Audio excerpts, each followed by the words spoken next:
Hello everybody and welcome to That's Football for the first watch-along for the Euros in the Manchester studio, and we have Poland versus the Netherlands. I can't wait. We've got a brilliant day of football on That's Football today for the Euros, and I can't wait to get into this game with Tull, who's with me as well. Yeah, buzzing, looking forward to it, Beth. We've got Netherlands, Poland today, Denmark and Slovenia, and then England, of course, later on. Obviously, England is the big one later, but we're covering this game for you guys. Stick with us, get all your comments in. Are you surprised about the lineups? Going to get into that in a bit. We're going to do predictions. We're going to talk a little bit about the game of football today.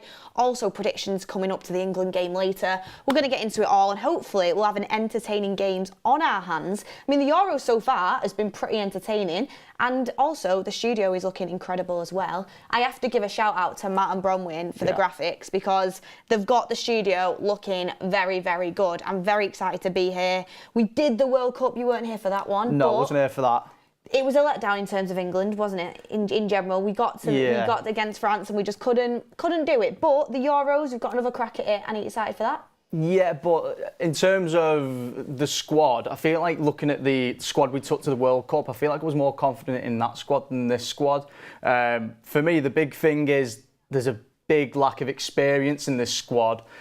And obviously, Southgate decided to go with the risk of taking the younger lads because they're performing in the Premier League. But for me, you know, performing in the Premier League every week and then going to the biggest stage in the world, international football, I just worry that some of these players, they're obviously going to be nervous, but are they going to have the bottle to, you know, perform on the biggest stage? I think Grealish is a good example. I wouldn't have left Grealish out of the England squad, to be honest with you, just because he's been there and he's done it.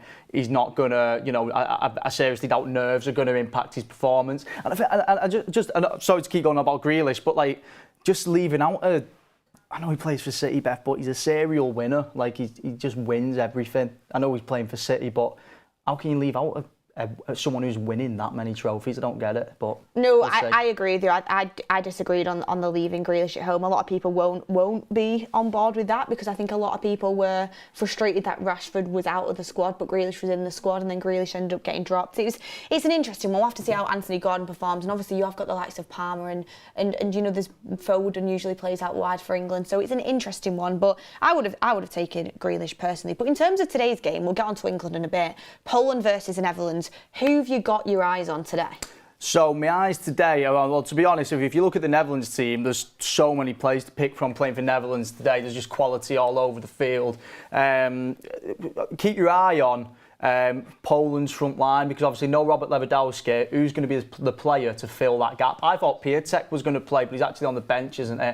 Yeah. So who's going to be the player to fill in for Lewandowski? Obviously, most capped Polish player of all time. I think it's 152 appearances. 150 appearances, and then it's 82 goals, leading scorer for Poland as well. So obviously a massive miss for Poland. He's on the bench though. People thought he wasn't going to make the bench. He's recovering from a hamstring injury, but he has made the bench, so maybe he could make an appearance. Yeah, I didn't expect him, because they said he was going to be back for Austria. Yeah, that's it. They were lining up to get back for Austria, so I didn't expect to see him today, but we probably will see a little cameo from him towards the end. Do you think a lot of people are writing Poland off in this game? Yeah, but in terms of the quality on paper, I mean, you look at Netherlands and it is one of the most stacked lineups you'll see in terms of the right up there with. We talk about Spain have played, Germany have played, both look dominant. But I think Netherlands haven't been talked about as much as those teams, but are definitely up there in terms of quality. I think Netherlands could go far in this tournament, to be honest with you, Beth. Just looking through the lineup then, when we'll go through the lineup properly in a minute, but just when we've had a quick glance over it, then that's a strong lineup. I'm looking at the back line. That's got to be one of the most sturdy back lines out of all the teams in the tournament. Well, I'm looking at who's on the bench for them, and De Ligt and Van de Ven being on the bench, I think kind of says it all. I mean, England could do with their centre-back options, really, because that's where we're weak. Yeah, because that's where we're weak, isn't it? Like they've got some good players, the Dutch. They have got some good pundits, and we've actually just found out as well. Anyone who's United fans in the chat is that Erik ten Hag will actually be on Dutch TV later as a pundit on the England game. Oh, for the England game? Yeah. Oh, right. So cool. that'll be dead exciting. I might use my little VPN, Surfshark. That I think we might use that and switch over to see what Eric Ten Hag has to say. But everyone, get your comments in. What are your score predictions? What are you feeling? I'm going to go through the lineup now for the Netherlands, because you were speaking about the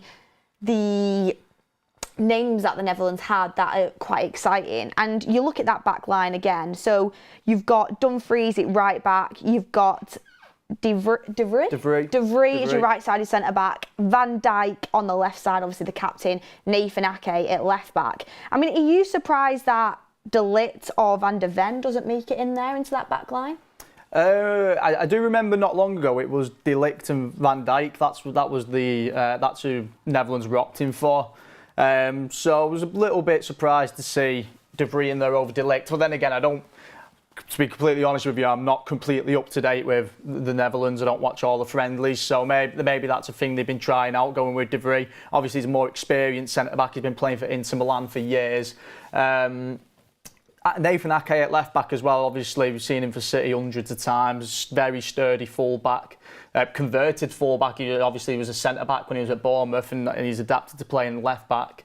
And then Dumfries we know all about as well. I think he might have been playing for Inter as well, I think. Everyone's known about Dumfries as one of the top class right backs in Europe for a while now.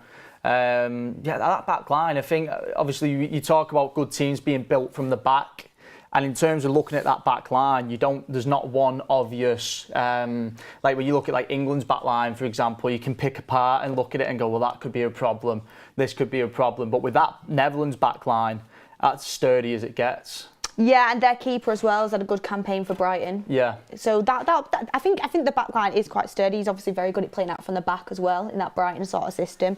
Then you look into the midfield and they've got some good players as well. Someone that sticks out to me is Simmons. Yeah, Xavi Simmons. He looks super talented.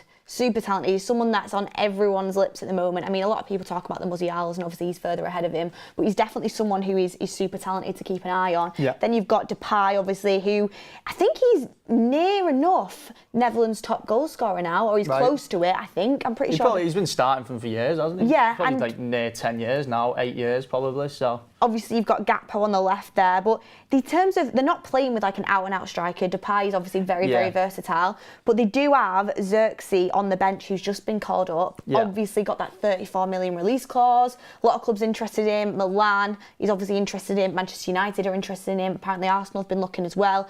So this could be a place where he can sort of make his mark, especially considering, he's only just been called up.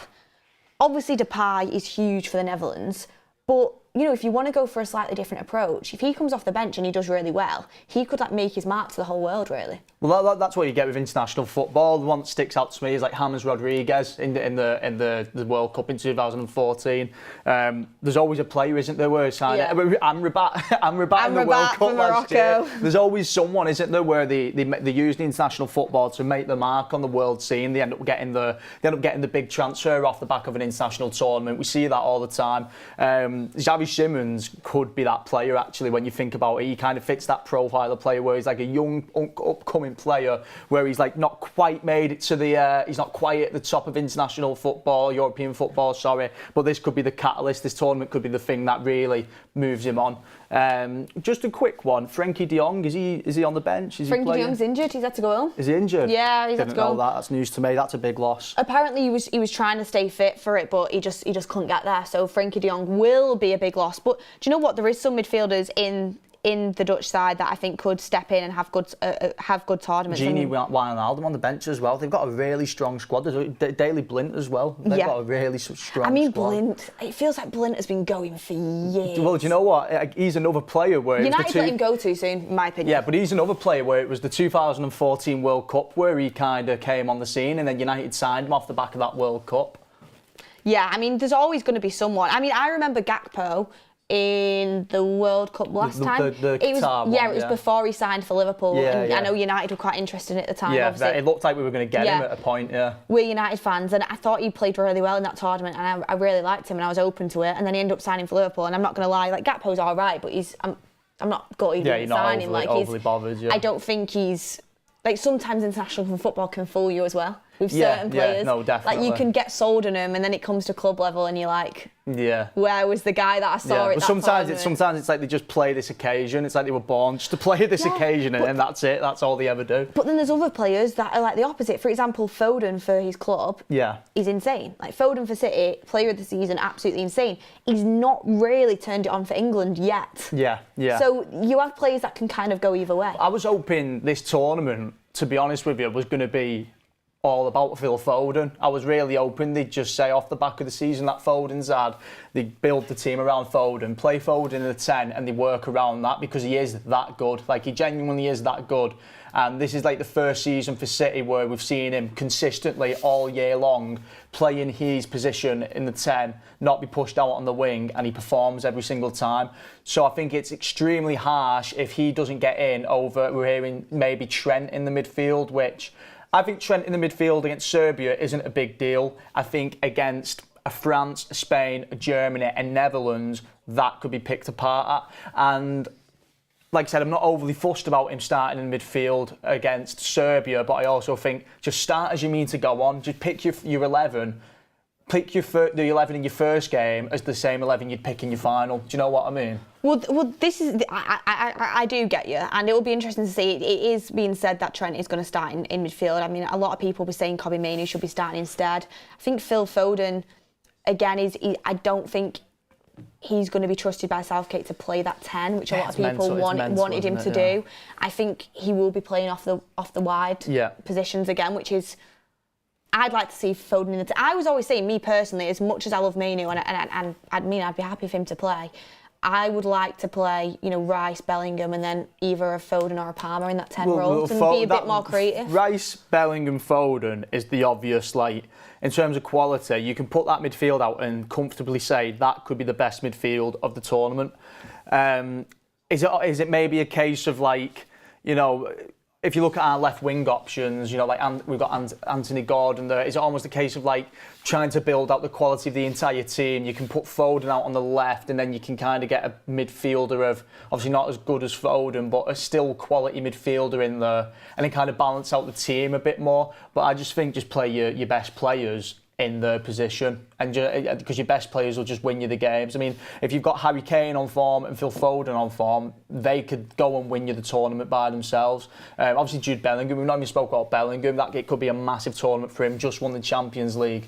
I mean, what a season it could be for him to go win the Champions League's first year at Real, and then go far in the Euros with England, potentially win it. That'd be some season for a 20-year-old. That. Especially when you're looking at Ballon d'Or. I mean, obviously people think Vinicius Junior is going to win it, and I would say personally, I think Vinicius Junior should win it. But if Bellingham absolutely kills it in this tournament, and England ends up winning the Euros, it depends what happens with Brazil, obviously in Copa America, but it'll be interesting. I mean, got some comments coming in. Get your comments in, by the way. We want to make it really interactive. Any questions that you've got, fire them across. I know a lot of people are missing Mark. Mark will be back, guys. Mark will be back. You can't watch every single game of the Euros. I mean, the guy's got to have a life. It's also Father's Day as well, so let him have a little bit of a break. But you get all your questions in. Talk to us about the game, anything you want to ask. If you got questions about England, anything else. We're going to do predictions in a little bit because we've not been on.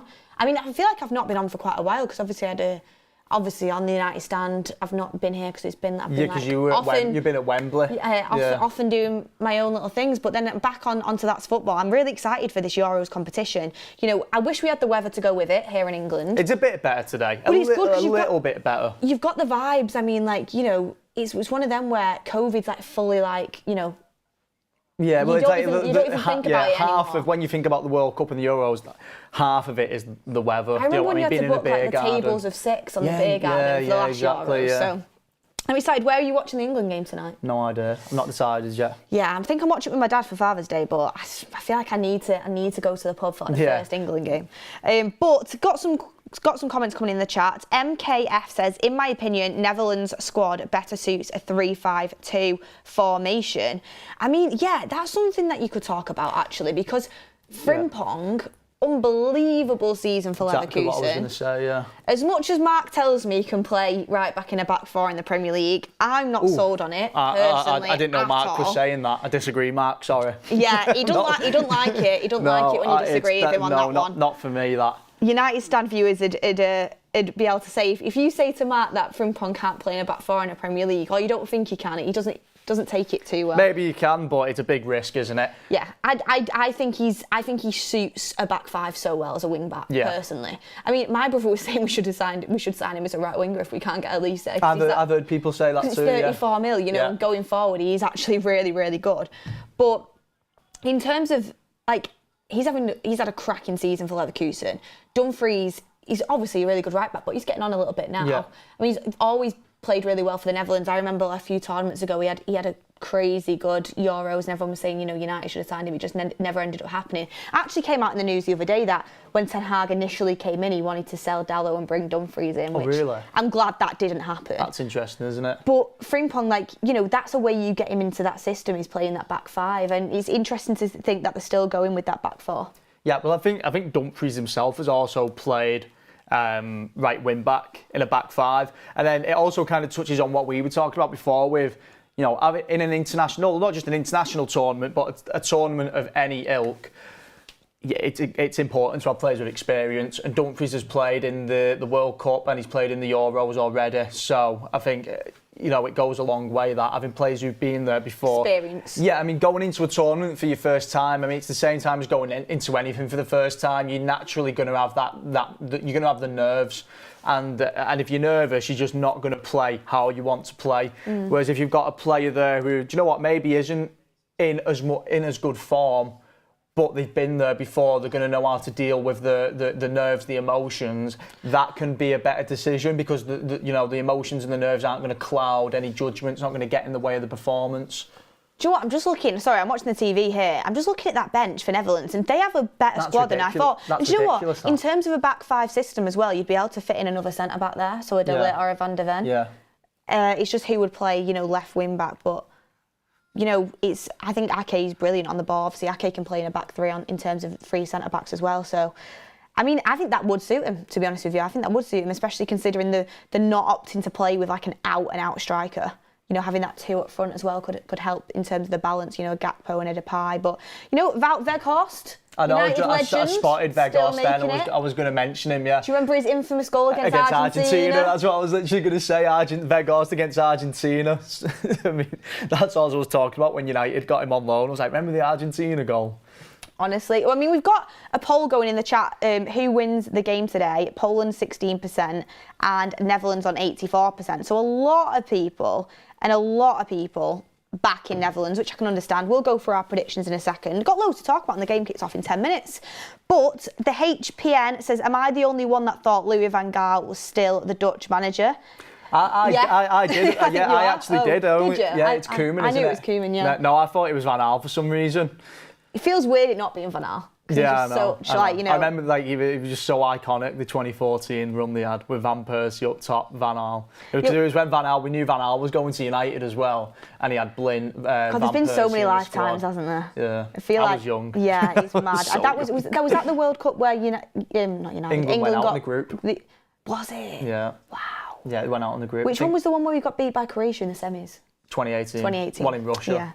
Yeah. I mean, fun times, everyone. But there's no draw option on the poll, so admins. I think a draw. It's still kind of optimistic, but I feel like there's always an upset in the international games. And Germany have done their diligence and just battered Scotland. Spain have done the same. So it's like there's always a team where, you know, doesn't perform, you know, kind of doesn't meet expectations. But then again, looking at the Netherlands squad now, I mean, especially looking at the bench, even if they're not performing, they can bring on half a new lineup and probably get an entirely different performance out of them. So a win's obviously very likely, but it'd be nice to see a close game of football.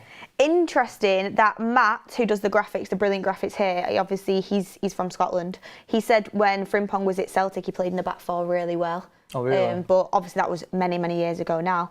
I mean, it's something to watch out for. I personally don't know if he could hack the physicality in a back four in the Premier League, but, you know, you never know. He might. I just worry about, you know, United's back line at the moment. I mean, we had a negative goal difference in the league. It's like, are you really going to risk chucking an unproven, you know, he's not played in the Premier League before and it's not his favourite position. And he's not played right back all season. There's two complete different factors there where it could go wrong. It's like, are you going to chuck that into a back line which is already in negative goal difference? It's a massive risk. I mean, talk about Poland a little bit. Is there anyone from Poland that you are kind of looking at? Yeah, so Kivior, because obviously we've watched loads of him for Arsenal. Yeah. He did a good job, didn't he? Yeah, obviously Arsenal didn't win anything this season, but it was a good Premier League campaign. How many points? They were like 2 points behind City or something like that. And he filled in really well, didn't he? Yeah, Kivior started the majority of the games. I know Tomiyasu, that's it. I know Tomiyasu played some of the games at left back, but I think for the vast majority of them it was Kivior. He's fairly young, I think he's like 23, 24, something like that. Centre back slash left back, but more of a centre back really, but he's played left back for Arsenal. It's similar to like Ben White, isn't it? Ben White doing the same thing for Arsenal. And then obviously you've got Zielinski from Napoli, who obviously plays in midfield for Napoli, which is one to watch out for. I've seen a couple people in the chat already saying that they think Zielinski is one to watch. Yeah, that's your player to watch today, Zielinski. In terms of quality, he's been playing at top level in Europe for a while now, so he's obviously, if there's going to be a little moment, a magic, a pass, a nice shot. We've seen a few goals from outside the box actually already this Euros. He can definitely do that, so that's one to keep your eye out for. It'd be interesting to see though who is going to be Poland's real goal-scoring threat. You know, without Lewandowski being in the team, they've really relied on him for the goals in the past how many years. Who's going to fill that gap now? Or is anybody going to fill that gap, but they're not going to be able to fill that gap at all? Yeah, I mean, it will be interesting. In terms of your score prediction, what are you going for? I said 2-1 on my story. It was I'm going to stick with 2-1 just because I want to see a good close game of football similar to Italy-Albania yesterday. I want to see Poland give Netherlands a run for the money. So I'll go with 2-1 Netherlands. Then a lot of people are pointing out, I don't want to butcher the names. When it comes to the Poland team sheet, I'm looking at it and I'm thinking... Could be Zaluski. I'm literally getting clipped up here, left, right and centre. Or Zaluski, what are you going for? Zalewski? I'm going to say Zalewski. Zalewski. Obviously, he's playing for Roma and he's only 22, and a lot of people in the comments are saying he's one to watch, really talented. Right, OK. I've not seen too much of him, to be honest with you. He's playing on the wing today for Poland. But obviously can play. Well, sorry, he's playing as a wing back for Poland, so he can play as a wing back or a full back. Yeah. And someone that to watch, according to a lot of people in the chat. Not seeing loads of him at all, to be honest with you. So that's someone that I could be keeping an eye on. And do you know what I loved as well about the World Cup when I was doing the watch-alongs last time? Because I don't claim to know everything about every player in Europe. Obviously, there is European teams I watch more than others, specifically Champions League and Europa League teams, and obviously teams that have players in that I like. For example, watch more of Nice this season because Tadebo's there. We've been linked to Tadebo. Leverkusen obviously has been lining up. You know what, you watch a lot of Leverkusen. But there's players in these tournaments that you end up watching that you wouldn't have really watched much before, and you get to know them a lot better. So that's one thing I love about, you know, international competitions as well, is you watch so many players that you wouldn't usually really be watching on a regular basis. You become familiar with quality players who you've never really got to have a proper look at before, And that's something that's exciting. So what was your score prediction again? It was 2-1 to Netherlands. 2-1 to Netherlands. I'm going with 3-0 to Netherlands. They're just coming out the tunnel now, actually, everyone. When I said 3-0 to the Netherlands on Twitter earlier, everyone was saying that I was underestimating Poland. So maybe I am, but I just think Lewandowski's such a threat and he's not That's playing. What I was going to say. It's that question of who's going to get a goal for Poland now without Lewandowski. Oh, we've got a comment in from XG Mine saying Urbanski from Bologna, I've heard about him as well, Zielinski from Inter and Zalewski from Roma. Watch them dismantle the Dutch midfield. Wow. Interesting stuff. I mean, there'll be people in this chat that literally, you know, have watched a lot of these players, so probably know more than what we do as well. So definitely take notice of the chat as well. Somebody's told me how to pronounce the name. It's getting me excited, that comment, actually. I'm getting quite excited for it now. It's Zalewski. That's what I said. Zalewski. I got it right. That's it. Nice. And if anyone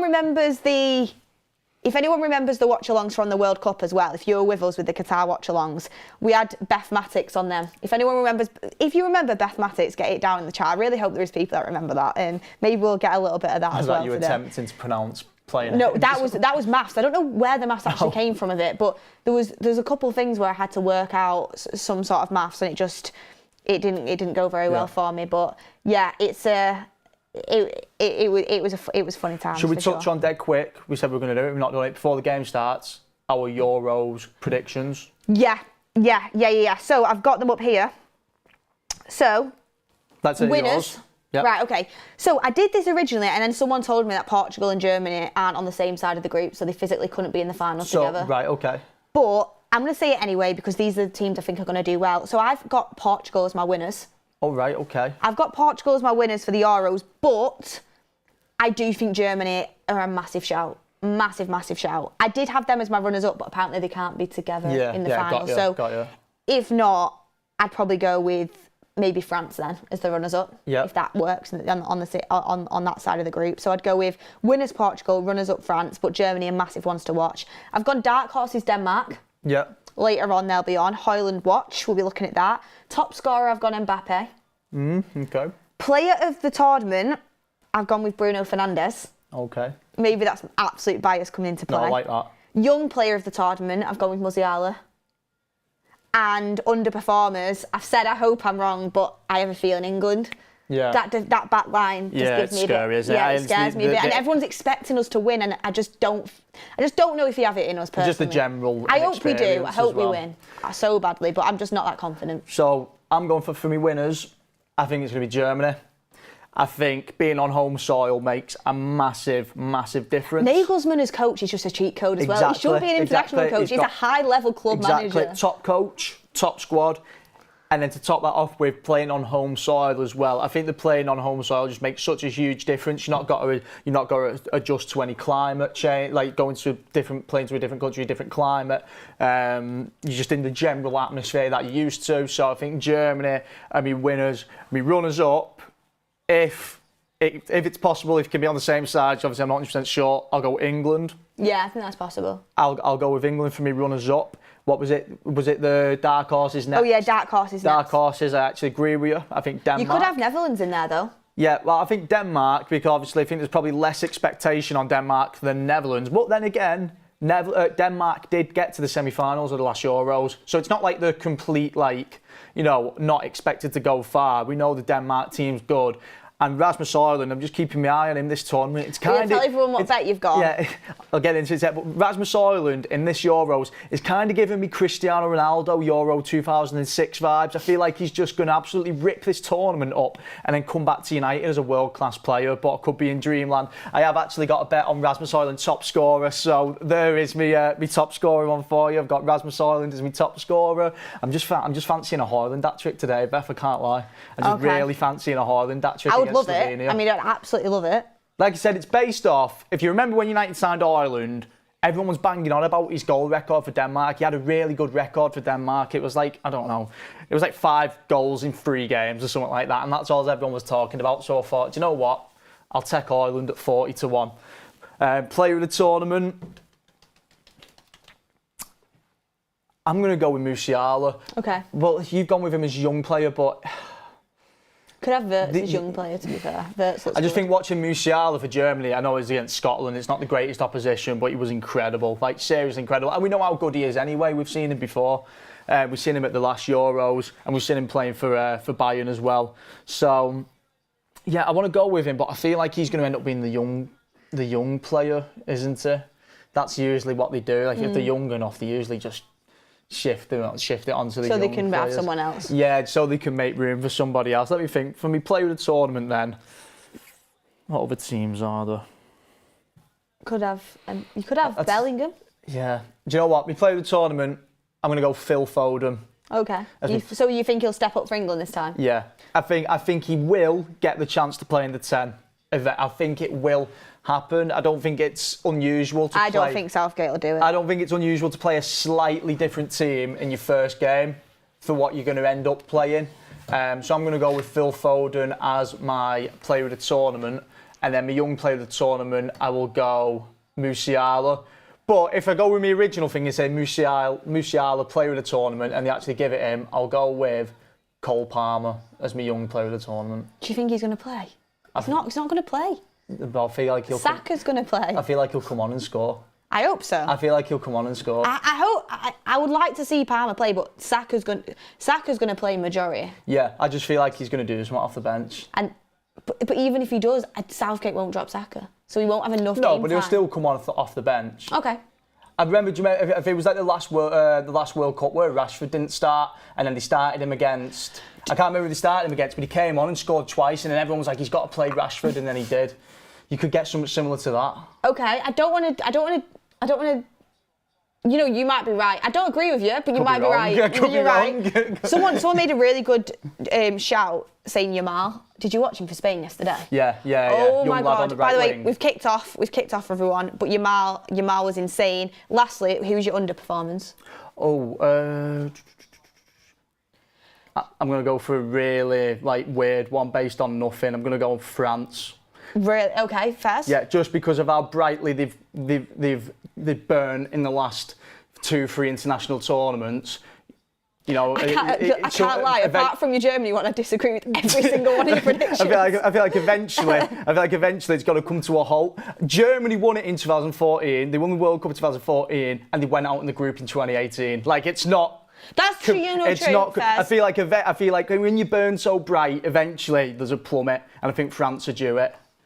That's what I'm going with, Beth. I've gone with my heart there. I've literally just gone. I've not thought about it. I've just gone. You've asked me the questions, and I've just told you my first initial answers. No, I think that's good. That's what it should be. It should be straight off the cuff. Already, the Netherlands are getting in and around Poland's box. Gakpo coming in. Ooh, good save from Szczesny. Szczesny's still knocking about. Yeah. Honestly, I don't know. Let's do a little guess here. How old do you reckon Szczesny is? He's got to be 40 now. 34. Oh, sorry, Szczesny. Sorry, Szczesny. I checked before the game. Oh, yeah. Oh, he's 34. No, but he's been knocking it. I put 6 years on him. I feel bad. He's been knocking about for ages, hasn't he? I first remember him at Arsenal in 2011, something like that, a long time ago. Obviously, he's been at Juve now for a while, but he's been at every international tournament with Poland for the last however many years, 10 years or so. It feels like he's been about forever. And he's still got years in him, to be fair, for a goalkeeper, 34 years old. It's not like... No, yeah. It's not really old for a goalkeeper, is it? Not unusual for keepers to go till 40. Genuinely feels like since I've been watching football, he's been How old's Manuel Neuer? Oh yeah. And to be fair, he looks good for his age because he's probably closer to 40 than Szczesny, and he doesn't look that old. No, he doesn't. To be fair, got a bit of a baby face, hasn't he? It's like one of them where they stay around, but you just always think they're younger than what they are. Yeah. So people say that to me all the time. Like, one of my friends the other day was like, they couldn't believe that Rashford was like 26, 27. Yeah, because you always remember him as a young player. Yeah. It's one of them, innit? I mean, pardon? No, he's 38. He's 38 now. Yeah, he's nearly 40.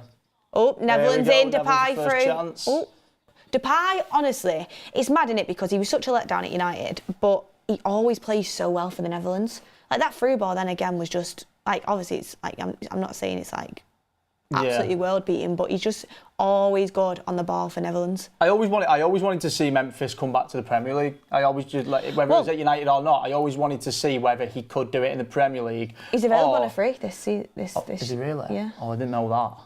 But is it a case of can he do it in the Premier League or not, or is it just a case of when he was at United he was young, inexperienced, and to be fair to him, he didn't have a manager willing to give him time. Van Gaal brought him in, Van Gaal got sacked, and then Jose Mourinho just wasn't willing to give him the time of day whatsoever. So it was similar with a lot of players. It's mad to think, isn't it, really? Because, you know, Van Gaal brought in Depay and Martial, and the fans were desperate for them to do well. And I actually think both players had a lot of talent, to be honest. Yeah. Then Mourinho came in, he just didn't like either of them, and it just kind of stunted their careers at United, to be honest with you. Obviously, I love Mourinho, by the way. I think he's a top manager, but it would have been interesting to see how that played out. And it's mad to think, isn't it? Because Van Gaal obviously got sacked. We played terrible football, don't get me wrong. Yeah. But he won an FA Cup and got sacked. Ten Hag, not going to lie, played pretty poor football, won an FA Cup, but obviously he's stayed in a job, which I wanted him to. Yeah. I wanted him to stay in the job, but it just shows the differences that a few years make, really. It's quite baffling to think that how United even got to an FA Cup final, playing the football that they did last year. It's crazy. Honestly, it is crazy. You look back and think, you know, obviously you just take it a game at a time, don't you? But you look back and think, how did we do it? Dumfries on the ball now. I mean, what I've noticed from the Netherlands so far, that's a good ball, great ball in, good header down. The Netherlands are coming absolutely flying out the traps. Netherlands are taking it to them. And do you know what it is? They look so they look so up for it, the Netherlands. And not only that, what they're doing, which I think is actually working to the advantage, is they seem to be putting the ball over the top to the wide positions. Yeah. In terms of, you know, Dumfries, and then obviously using Gakpo as that height over there to kind of be a target man for them. Yeah. And see, look, again, just gone over to Gakpo now, them long balls and then crosses into the box, which is what they're good at. Another ball into the box and another good header across. That could have made something. So it's interesting as well, really, because they haven't really got anyone on the pitch right now who's like an aerial threat. Obviously at the back line, but I mean up top, they've not really got anyone who's like an aerial threat. But they have got Wout Weghorst off the bench, where if they're going to do that, do you imagine Weghorst comes on, he could be a serious problem. I mean, Gakpo's sort of like, he's a target man, but he's not someone who's like known for being amazing in the air. Yeah. But Weghorst is obviously, he's someone who could go up there. Do you know what? Honestly, I really hope Xerxes comes on. Yeah. Because I know he's probably going to go to Milan, but United are looking at him. I'd love to get a watch of him in this sort of, you know, environment, on this sort of stage. So obviously you get to see little bits and clips and whatever, but you never really get to watch a full 90 minutes, do you? Brian Brobby, who obviously Ten Hag recommended to United from Ajax, a striker, he's injured at the moment, but he's hoping to be back soon. So that could be one as well, that could get a little look at. I mean, Poland haven't really had a sniff yet, to be honest. No, Netherlands in total control there. But it's mad, really, to think, you know, when you look at the Netherlands, they last won the Euros in 1988. 88, yeah.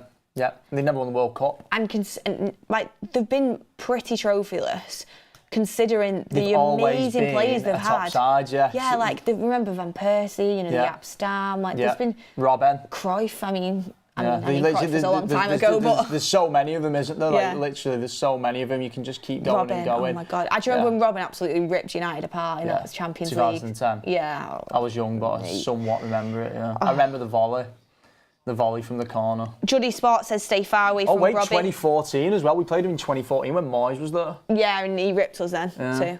I remember that. Vidic scored that header in that game. How do I remember that, honestly? Did we win at Old Trafford? No, it was a draw. I think it was 1-1 at Old Trafford. Yeah, but then the Allianz, they absolutely ripped us. Yeah, we went 1-0 though at the Allianz. Evra. Do you remember Evra's goal? I think so, yeah. It was like a mad, like, half volley from I remember outside the box. And then they just went on to rip us. Yeah. But Bayern, it's weird because obviously Bayern still hold a lot of weight in Europe. But, you know, when I look now, I don't know if it's because of my age, and my age was when I used to watch these teams when I was growing up. Obviously, we're both quite young, and there'll be there'll be viewers a lot older than wiser than us, I hope, that are watching as well.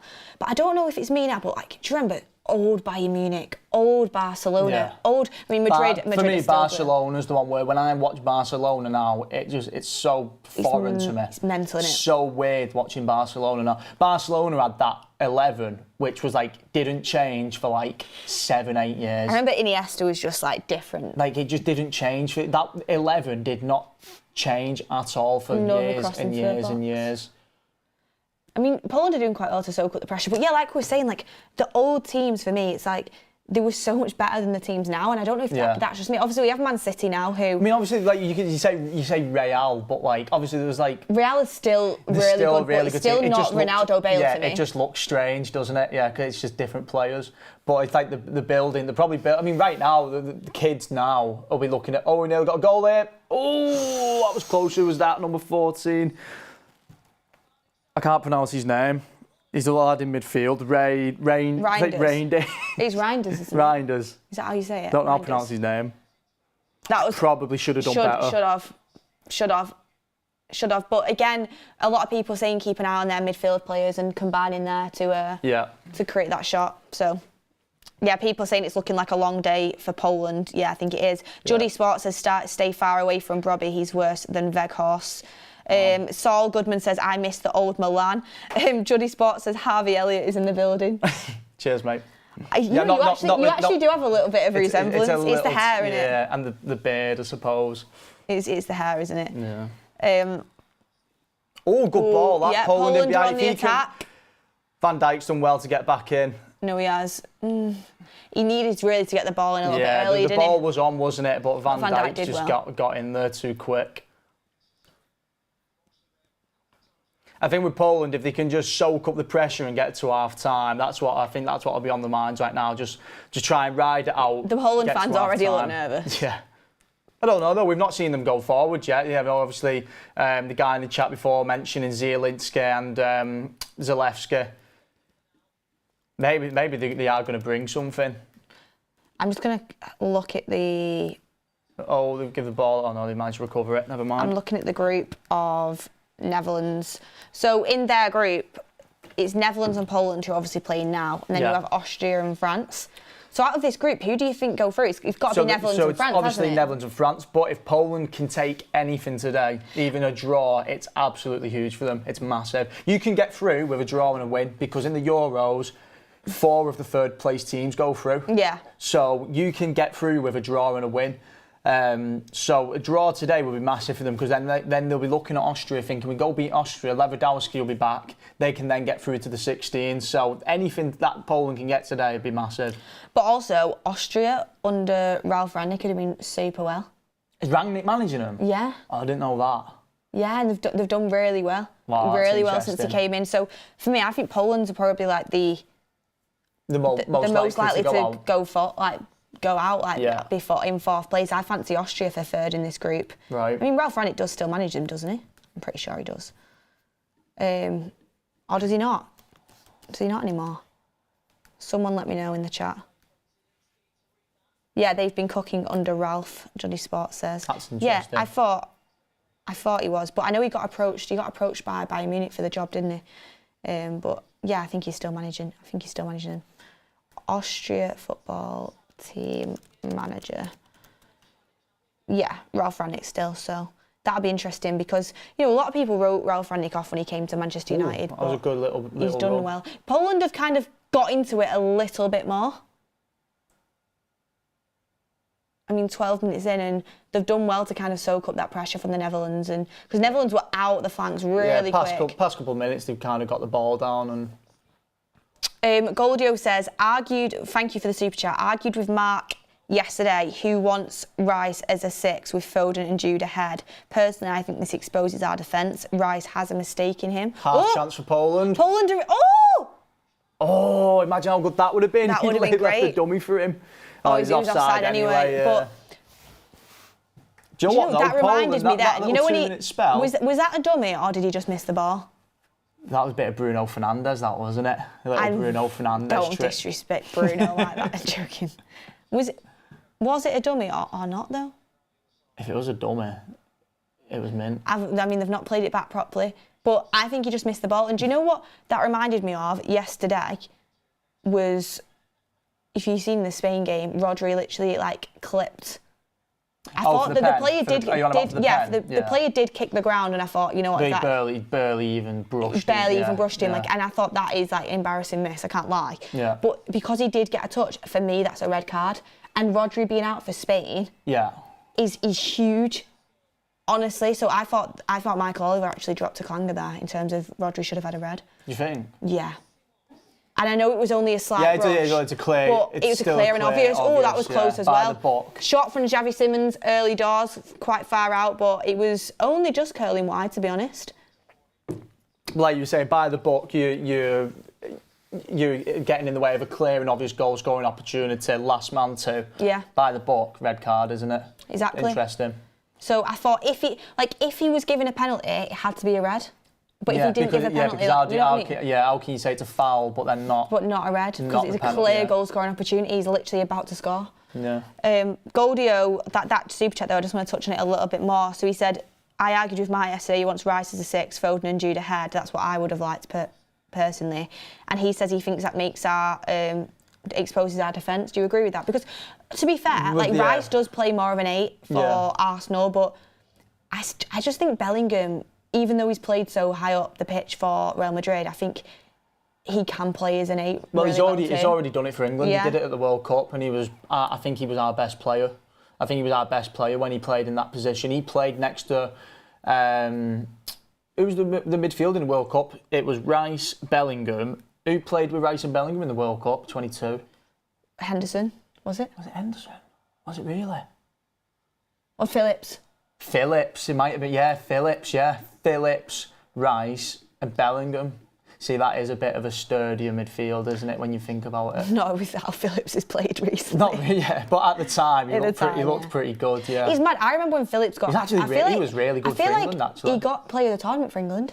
Was that not the Euros? It might have been, yeah. Might have been the Euros. They all merge into one now. Poland have got a free kicker. They are... I think, just touching on England, I think Maguire's a massive miss, you know. Huge. And I think people are going to underestimate how big of a miss Maguire will be. I think just the entire presence of Harry Maguire. I mean, I know John Stones is a better centre-back than him, but when you think of England, Harry Maguire is just the man. He is Mr. England when it comes to the defence. He's never let England down.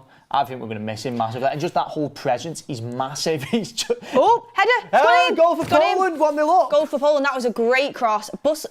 Looks like a bit of a Polish Cole Palmer. He was the one that's come in for Lewandowski. Is playing up front as a striker. There we go. That is an upset already. Look at that. That is an upset already. Heart goes out to the European lad. He'll be gutted right now. But yeah, we said Netherlands look like a dark horse, and already... See, that's all you need, though. You know, in these sort of competitions, like, again, Netherlands were hounding them right at the start, and now, really, by the way, this is a brilliant cross. Whip on it. Oh, that's into perfect. a dangerous area, and it's a great flick on. The header is great, so... But now Netherlands... I mean, I was saying I thought Poland were gonna become bottom of the group, and Netherlands going to beat them 3-0. What do I know? Yeah, that's the thing with international football, isn't it, Beth? It's just literally, it can just be the complete...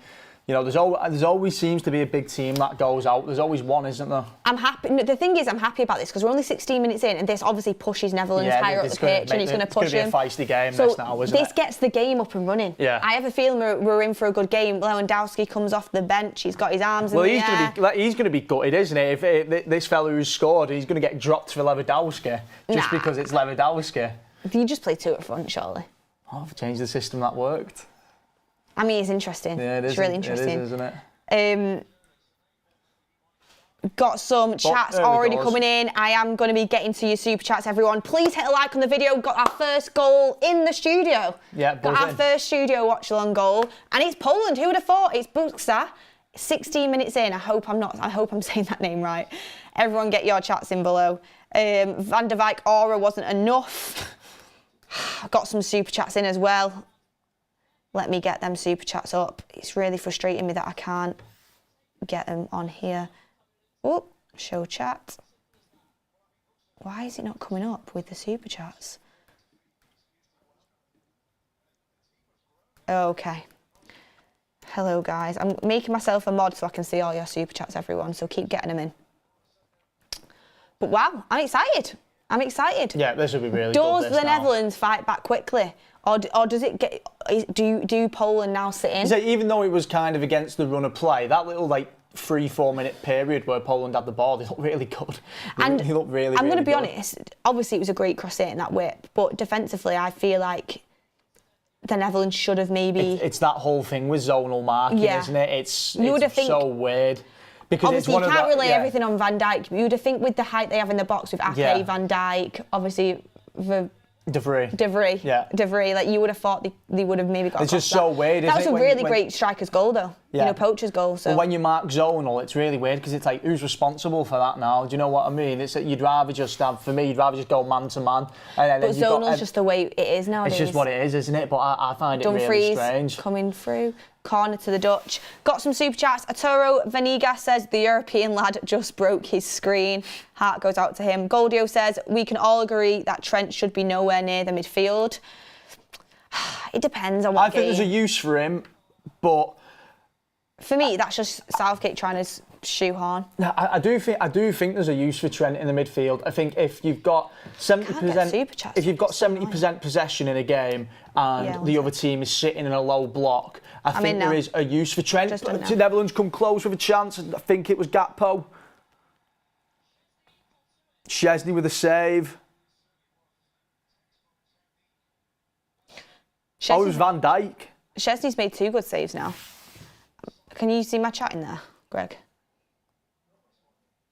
I think he's there. No. Good save by Szczesny. You'd expect him to make it. Van Dijk's done well to get anything on the ball, though.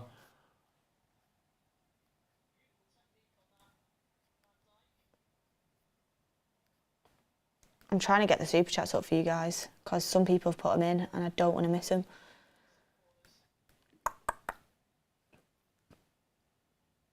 It's now not letting me type in the chat. It's saying I'm on slow mode. I better not be banned. If I've been banned from That's Football. It says hello. It's underneath, my nan could defend better than Van Dijk. It's underneath that comment. But your nan's not got aura though, mate. That's the difference. I honestly think Van Dijk gets a little bit too much stick. I think he's a very, very good centre-back. Yeah, he's awesome. There's no obviously, people will... you don't get that much stick unless you're one of the best. Do you know what I mean? Yeah. Do you know what? You've got to be up there being one of the best for people to even, you know, try and attempt to knock you down a peg. To be honest though, there are the whole thing, he gets picked at because of his style of defending, where he does like to step off.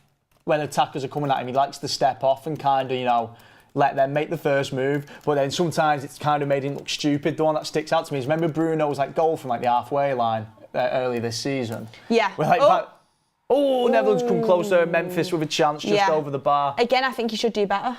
Yeah, I'm not going to lie. To be fair, I think the fans are fuming. Xavi Simons there with a little layoff, and he's on the volley, but I think he has to get that on target.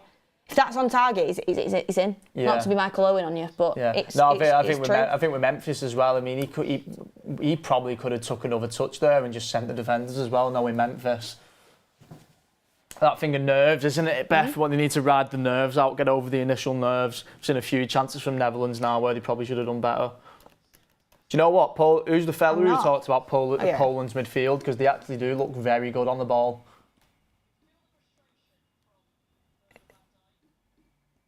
Here we go. Got the super chats up. Yep. Here we go. Didn't want to let you guys down. Everyone. So Goldio says, if Rodri was Casemiro, Oliver would have sent him off, and I think that's true.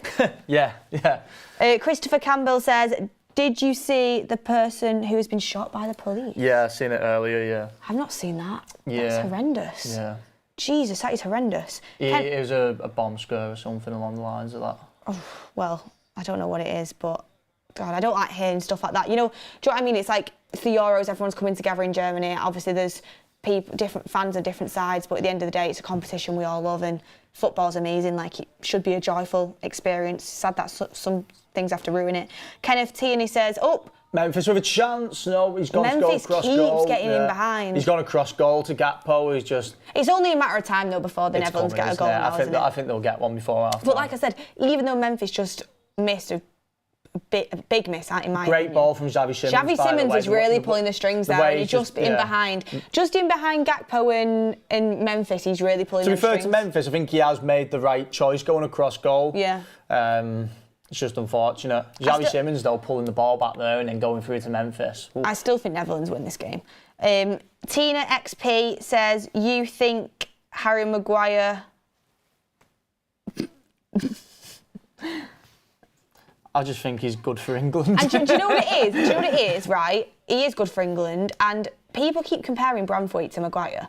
And I seen Mark speaking about this, and it's so true. When we actually went for Maguire, I know he flopped it first for United, and he didn't turn out to be an 80 million centre-back. He was playing so well for England, internationally. Yeah. Whereas Branthwaite's obviously not at that stage yet, so it is different. Like, we are buying Branthwaite before he gets to that stage in his career, which is why he shouldn't be 80 million. Even a couple of years later, I mean, if you look at England's best international run in recent years, it's when we got to the final in 2020, the Euros 2020 final, when we got beat by Italy, and Harry Maguire actually made the Euros team of the tournament. He was that important.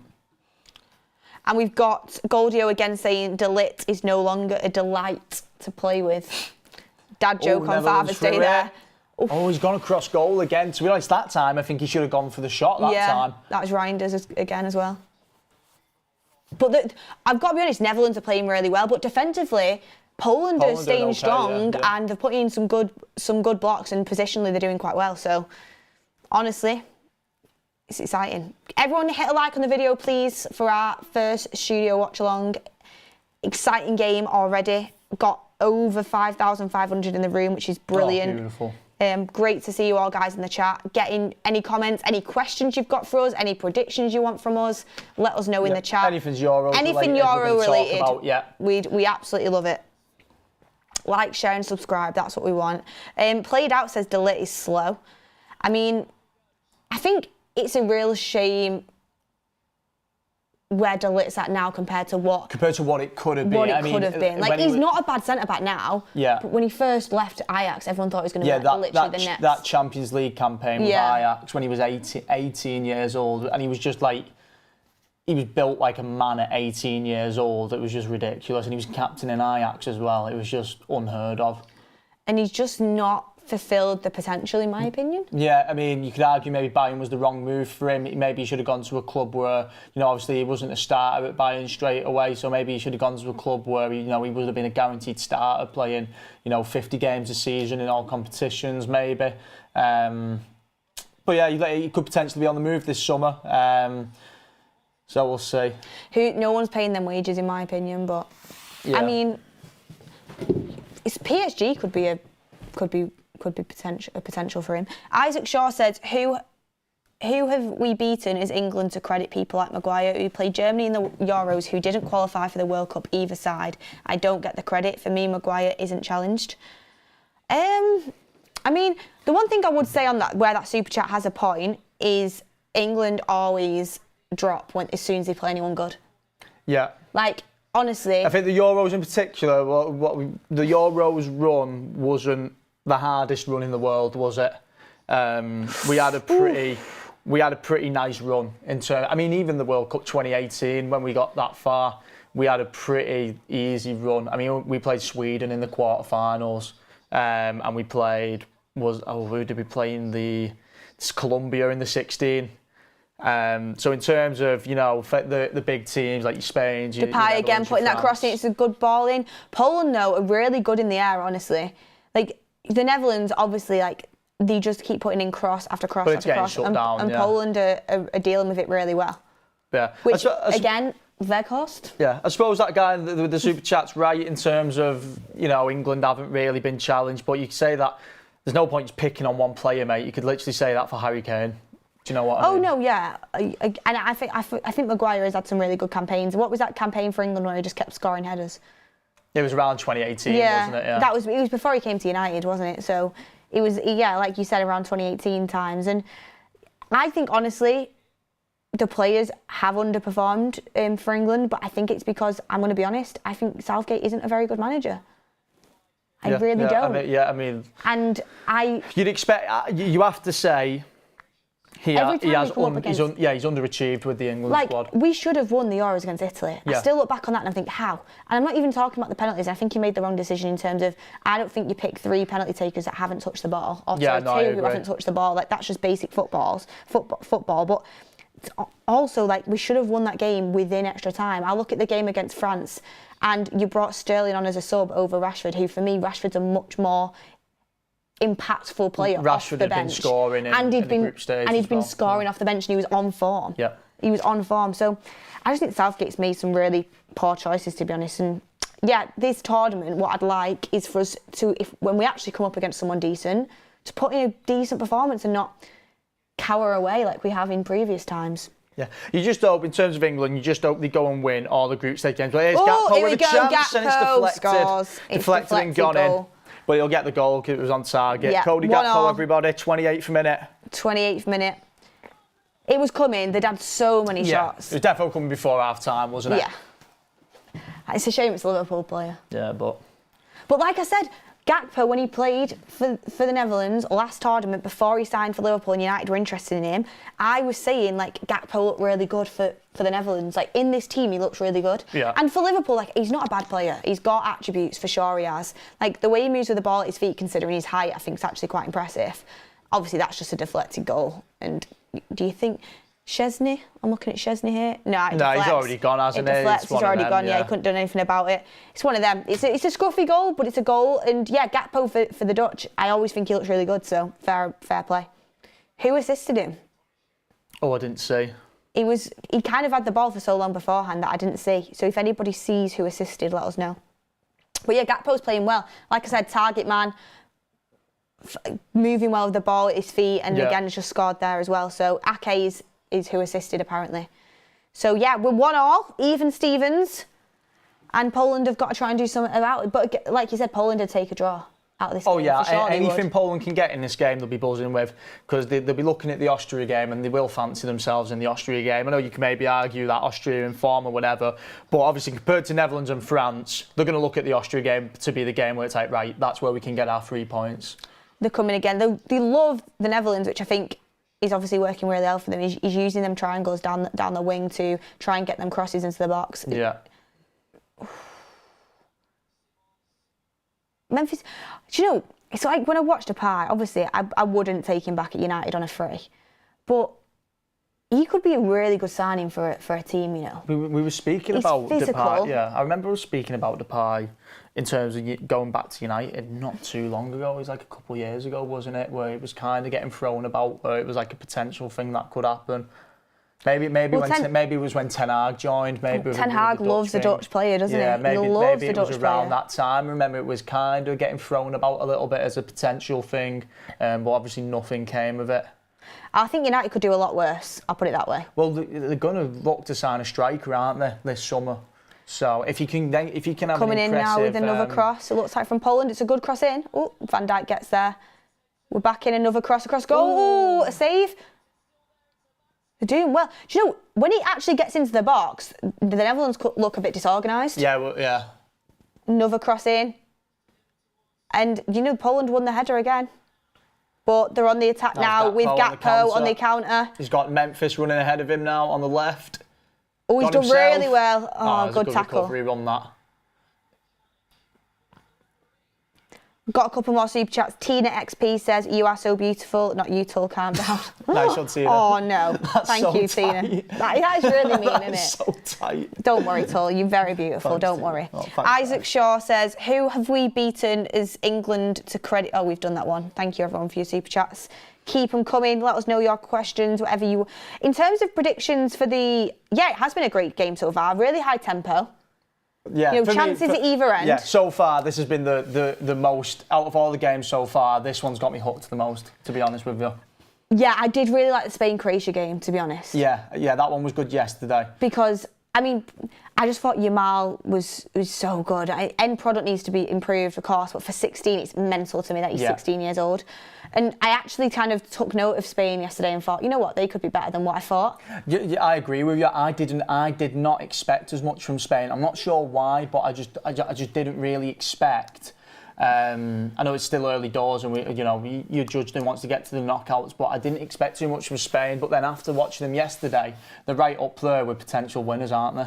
But also, I do think Croatia were just really terrible as well. Yeah, like, they've got such an ageing team now, haven't they? To be fair to Croatia, though, they did have a good few chances where, there was at least two. Obviously, they had the penalty incident, but there was a chance earlier in the game where you couldn't believe they didn't score. I think they had a couple efforts from outside the box as well. So, they were unfortunate. I think, like you said, with the Rodri red card, I know it was late in the game, but obviously, could Rodri have been sent off? They're unfortunate with that. They had the penalty, they had the goal disallowed because of the I know, step into the box. I find that so harsh. It is harsh, isn't it? But it's the same rules apply for everyone, don't they? Yeah, so. me and my brother were just sat there and we're like, this is such a farce. Yeah. Genuinely. It just felt like nothing went Croatia's way yesterday. Like, literally nothing went their way. I'm off to Croatia on holiday in literally 2 weeks. Oh, yeah. So I would have liked him to still be in the tournament. Just So to for the kind of be in atmosphere. mix, yeah. How long are you away for? Just a week. Yeah. Yeah, I'm excited. I'm excited for that one. So yeah, I kind of wanted them to get through for that, but I just don't know if they're going to be able to be honest with you. Imagine Portugal versus France, says Shaban in the chat. I mean, that would be a brilliant game, to be honest. I fancy Portugal this tournament, I really do. I look at their team and I think it's fantastic. And I think a lot of people honestly have written off Ronaldo, which is mental. Oh, I can't wait for Ronaldo. Ronaldo's going to show Europe that he's still got it, and he absolutely has. I mean, did you see his goal against Ireland? Yeah. Did he score a hat-trick? Might have done. I can't wait for, though. I can't wait for Ronaldo this tournament. I really hope he performs. I really want to see him move back to a European club. I'm desperate for it. He'd be brilliant, wouldn't it? I'm desperate to see Ronaldo come back. Ronaldo playing in the Champions League again at 40 years old. How good would that be? It just makes United look silly, doesn't it? Yeah. A lot of people saying Ronaldo shouldn't start. Wow. Really? No, I would. Not for me. I don't write Ronaldo off. And Bruno Fernandes. I put Bruno Fernandes as my player of the tournament. Yeah. I think he's done really well for Portugal in recent times. Do you know what? Ronaldo got benched at the World Cup, didn't he? Do you remember? Yeah, but it's a different manager now. Is it? It was against Morocco, wasn't it? Yeah, and Ramos played instead of it. Yeah, and Ramos actually did really, and they won like he was crying when he was going down the tunnel, crying and everything, wasn't he? They won like six goals to. I think they won like quite. But Ramos has gone on and not doing very well this season. Yeah. So, and it's an interesting thing to see how it plays out. But I think Ronaldo. It doesn't really help. I think Ronaldo will start, and I think he'll score. Yeah, I mean, in defence of the managers, like it doesn't really help when you leave a player out and you know you're going to get this big reaction and big fuss. Like it's not, it's obviously not helpful. I mean, that shouldn't have to be a factor that you consider when you want to bench a player. You shouldn't have to weigh up like, well, what reaction am I going to get off of him? How much upset in the media is it going to cause? Do you know what I mean? Yeah, I get that. The HPN says rumours are that Villa are going to sell Matty Cash to Milan and then buy Dumfries. He's the player I want most in this window. I was looking for Matty Cash in the Polish squad. I didn't see him. Is there a reason for that? Oh yeah, I forgot about that. Is he injured? He's not in the squad. That's weird. Is someone get in the chat? Yeah, can somebody in the chat let me know about that? Because I was looking through the squad, looking for Matty Cash, and I didn't see him. Yeah, interesting. I mean, Dumfries, I would have loved Dumfries 3 or 4 years ago. Now, I just think it's a bit too late. I think for Villa it'd be a brilliant signing, personally. I remember when we got Wan-Bissaka, there was people saying we should have Dumfries over Wan-Bissaka. He's injured, That was he's injured, yeah. Well, that was a thing back in the day for United. It was like Dumfries or Wan-Bissaka, and we went with Wan-Bissaka because we were kind of focusing on English players back then, wasn't we? It was like the same time we signed Maguire, etc. I know the one time we signed English players, we signed the wrong ones. Yeah. I mean, it's like missed out on Bellingham, missed out on Kane, missed out on Rice, but the ones we do sign, Wan-Bissaka and Maguire. Yeah, we had like a full British window, didn't we? Dan James was another one. Welsh. We was just going for British players. I mean, yeah, I would have liked Dumfries then. Now, I think I'd prefer to go for someone maybe. I don't know though. How old is Dumfries? I don't think he's too old, about 27, I think. I think he's older than that. Oh, he's 28. Oh, he's not too bad. You know what? Wouldn't be against it, but I would have liked it a few years ago, to be honest with you. But it'd be brilliant signing for Villa, to be honest. I think he's definitely an upgrade on Matty Cash. I think Matty Cash is good, but I think Dumfries is an upgrade on that. Yeah. What do you think about Luke Shaw with England? Because obviously he's not played football this year. I mean, he's played a tiny bit of football this year. Don't even ask me about that, because it really peed me off. Would you then go and throw him in the England team? Do you know what? My opinion on Luke Shaw, right, when he's fit, I genuinely think he's the best left-back in the world. Me too. Like, when he is fit, I wholeheartedly believe Luke Shaw's the best left-back in the world. Me too, and everyone always banters me for it. No, I genuinely believe it. I genuinely believe it. I think on the ball, he's so technically gifted, and people don't really realise it, unless you're watching United every week. You won't see how good Luke Shaw is on the ball. But those balls Luke Shaw will play in over the top, an entire cross-field ball, which, players like Van Dijk get so much credit for. Luke Shaw's been doing that for years. He's been doing that for years and years and years. Obviously, he's performed for England at the Euros. He scored that goal in the final. But it's a case of he's not played all season. Would you take that risk? Or would you just go with Trippier, which obviously he's not a left-back, but he's played football all year long for Newcastle. He's obviously going to be sharper. He's going to be more prepared. What do you think? I would play Trippier the first game and then bring Shaw off the bench and kind of get him up to it that way. See what happens. For me, as a United fan, it's really frustrating because I have a feeling that Shaw's going to get injured again in this competition because I think he's going to be rushed back. And if he's not fit for the start of for the start of the season for United, that'll be annoying for me. Yeah. But as a fan of England as well, and thinking about England's best chances, you've got to play the best players. We are miles better a team with Luke Shaw in playing left back. So I would ease him in. I think Trippier can do a job, especially in the first game, and then bring Luke Shaw off the bench and ease him back into the team. But as soon as he's fit enough, I'd bring him straight back in. Yeah. CJ, a member for 14 months, says, everyone is gassing about Ronaldo in the Euros. I can't wait to watch Leao. Literally would do anything to have him at United. That's another interesting one, isn't it? Do you know what I can't wait to see? I don't know if he'll be starting, but João Neves. It's going to be the first time I'm going to really get a full, proper 90-minute watch of him. Yeah. Do you know what I mean? João Neves, I don't know if he'll start, but he'll definitely get game time. I don't expect him to start, but you know, the Portuguese lot especially really are hyping him up, like seriously big time hyping him up. So it'd be nice to see him get some minutes. It would be nice to see at least one, you know, maybe group stage game, see him get like at least 60, 70 minutes played. It would be nice. Yeah, it would for sure. Especially because, you know, he's going to be in a quality team as well. Yeah. Tina XP says, watch Ronaldo go to City now and win a treble. Nah, that won't happen. They've got Haaland now. That'd be disgusting. 96 Show says, can you do a Shaw versus Robertson poll? Come on. I mean, I can do one, but I think Shaw's better. I do, and I've said it for years. And I think Robertson's really good, by the way. That's just how highly I rate Shaw. After that around 2019, 2020, Robertson, for me, was unbelievable up until around 2020, where as just a football player, I don't think anyone comes close to Luke Shaw in terms of. Do you know what? I said this as well the other day on the little TikTok thing we did on United Stand. Luke Shaw is not only, for me, the best left-back in the Prem, he's also one of the best centre-backs in the Prem. Like, yeah, that's how good he is. He's so good at centre-back. So good. We've got Netherlands coming forward a little bit more now here. The game's kind of gone a little bit, not flat, but like it's kind of feeling each other out at the moment, aren't they? It's quite equal, isn't it? Yeah, a bit more of a chess game now. Yeah. You've got... We'll get that poll going, though. We'll do Robertson versus Shaw. I think Robertson massively suited the Liverpool system as well. Yeah, I agree. You know, with the players. Yeah. And him and Mane together on that left-hand side were just excellent. So, yeah, I think Shaw's been a dysfunctional Manchester United side. I think Luke Shaw being missing is... Oh, that was a great ball. Who's that? Probably should have done better. Gakpo should have done better. That was really good play. I think it was Simmons that started it all off as well. Yeah, he's played it off to... Yeah, it was a nice little ball in behind to Ake, and then Gakpo just puts it over the bar, but should get that on target. There's another big chance I think Netherlands should have taken there, to be honest with you. Yeah. Just before half-time, that would have been nice for him as well, to go in with that comfortable one-goal cushion there. Mesty123 says, if you could have anyone as manager for England instead of Southgate, who would it be? Klopp, ? Jose, ? Somebody else? I was about to say Jose would be really interesting. Jose would be really interesting for me, just because of his, you know, his record in finals. That's the whole hurdle with England. We've got to a final, we just couldn't win it.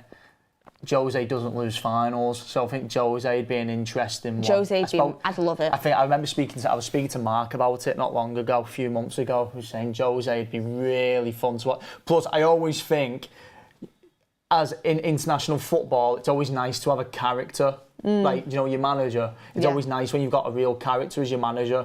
Do you remember when Maradona was managing Argentina? Like, it was like 2010, maybe. Slightly. It was like 2010 or something, and it was just like gold on the touchline. It was just so funny to watch. But it's always nice when you have someone like that, someone who's got a bit about them at international level. Yeah, I'd love to see Mourinho do it, to be honest with you.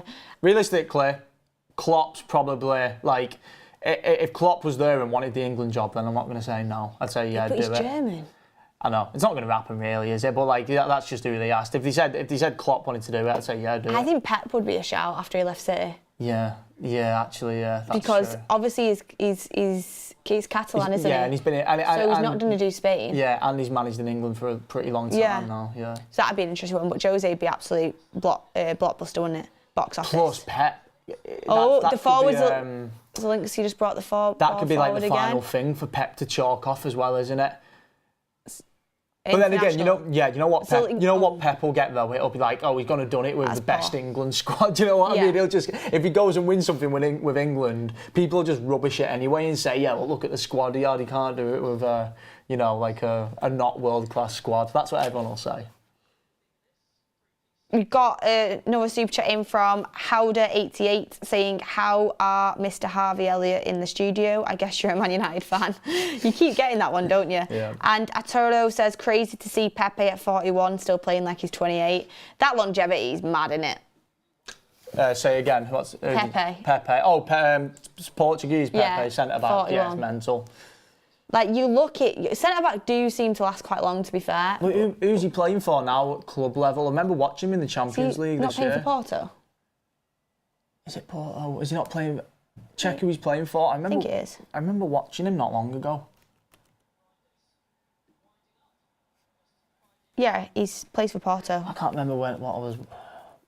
Yeah, it was. It was Porto versus. Was it not Porto versus Arsenal? Yeah. Porto. Yeah, good. There you go, Beth. Fucking hell, better memory than me. I've got a good memory. I knew I'd watched him this year, but I started to doubt myself then because I was like, why would I be watching Porto? Yeah. Porto versus Arsenal. Yeah. Still a 1-1, which is really good for. Oh, it's sad to think that the goal for the Netherlands came off a really poor ball out from the back. It's just what it is. You've got to stick your leg in there, haven't you? It's a gamble. It's just what you've got to do, though. But going into half time as a draw, I think Poland will massively take that. Yeah, they'll be buzzing. Plus the goal coming from a set piece, they'll just think if they can hang on 1-1 for most of the game, they'll be buzzing every time they get a corner. Yeah, they're going to get a set piece. Yeah. You've got who's better in the chat, Shaw or Robertson. I'm going with Shaw. It's 50-50 at the moment. Yeah.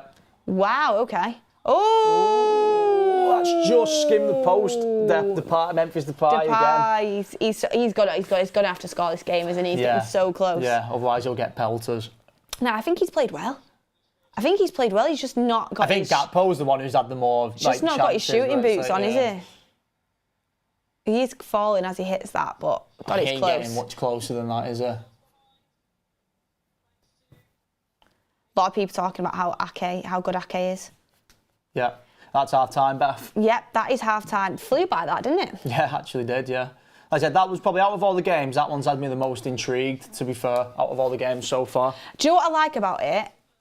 Is that it could go anyway. Like Poland with Spain, Croatia, Poland are very much in it. Yeah. Even though I loved that game, it was obvious done by half time, that Spain were going to go on and win that. Was that 3-0 at half time? Germany, Scotland, obviously, like it was a great game in terms of the goals you got to see, but Scotland were terrible and Germany just absolutely thrashed them. So it was just like you knew who was winning early doors. And it doesn't make it as exciting.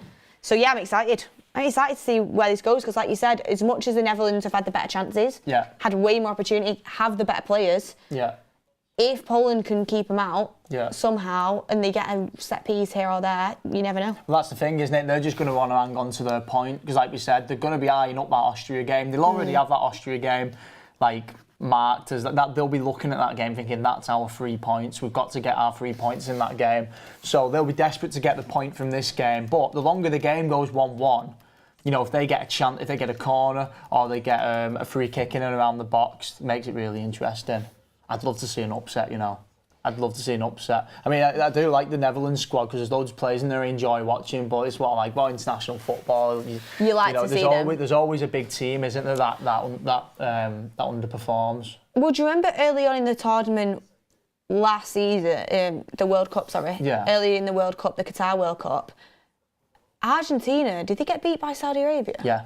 In the groups. Yeah. And then they went on and won it. Yeah. So it's like these things can happen. Another one, Portugal, when they won the Euros in 2016, they finished third in the group.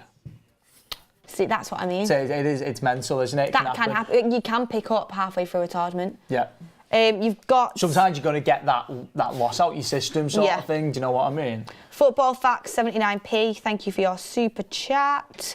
Got some more in here. You've got, it's your first super chat as well. Thank you for contributing to the channel. So Ronnie Dodge says, would you take De Ligt at United? I want Jared, to be honest. Well, we've already put bids in for Jared, haven't we? Branthwaite. Yeah, they're going to push for Branthwaite, aren't they? But I won't lie, when I heard the name De Ligt the other day, I kind of got a bit excited just because remember when we wanted him back in the day, like when Bayern went for him. So I did get a little bit excited. I personally wouldn't go for De Ligt. Just watching that first goal back there for Poland. Good header, that is. It's a great header. I think, is it Depay that loses his man? Or is it Veerman? It's kind of one of those where they're all like looking at each other. It's the whole zonal thing. It's like, whose man is it? It just didn't look organised. Right, it's a bit weird. It's a great header. I know they highlighted Depay on the screen then, didn't they? As kind of maybe he switched off for a second. Oh, they've got Moisey on. Is that Moise? Yeah, it is, isn't it?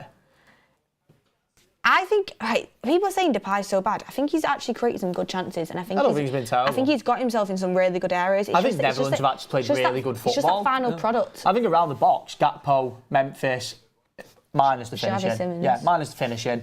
Memphis, Gakpo, Xavi Simons looks really good, I think. Yeah, in terms of in terms of creativity, in terms of getting into them, It looks decently balanced, doesn't it? Getting into them positions to score, they're doing well, but it's just the end product. I mean, would you be looking to bring on anyone for the Netherlands? Right now, probably not. I wonder, have you got the bench? Let's have a quick look at the bench. I'm thinking maybe they could change the midfield up slightly, maybe Wijnaldum they could throw in there. I think the midfield's doing quite well. I'm thinking around the 60th minute, who are they going to... Let me have a look. So you've got De Ligt, Wijnaldum, Weghorst, Frimpong. Frimpong is definitely one. You know, you've got Van der Ven there. Marlon as well. Yeah. Marlon is, Oh, Bergwijn could maybe make an appearance too. If you want something a bit more attacking coming off the left as well, Maatsen. Yeah. But I don't think they'll do it because I think Ake is actually playing really well. Xerxes obviously a big one. Gravenberch. That's someone who could come on in the midfield for sure. Bergwijn. They've got a really good bench. Yeah, they've got options for sure.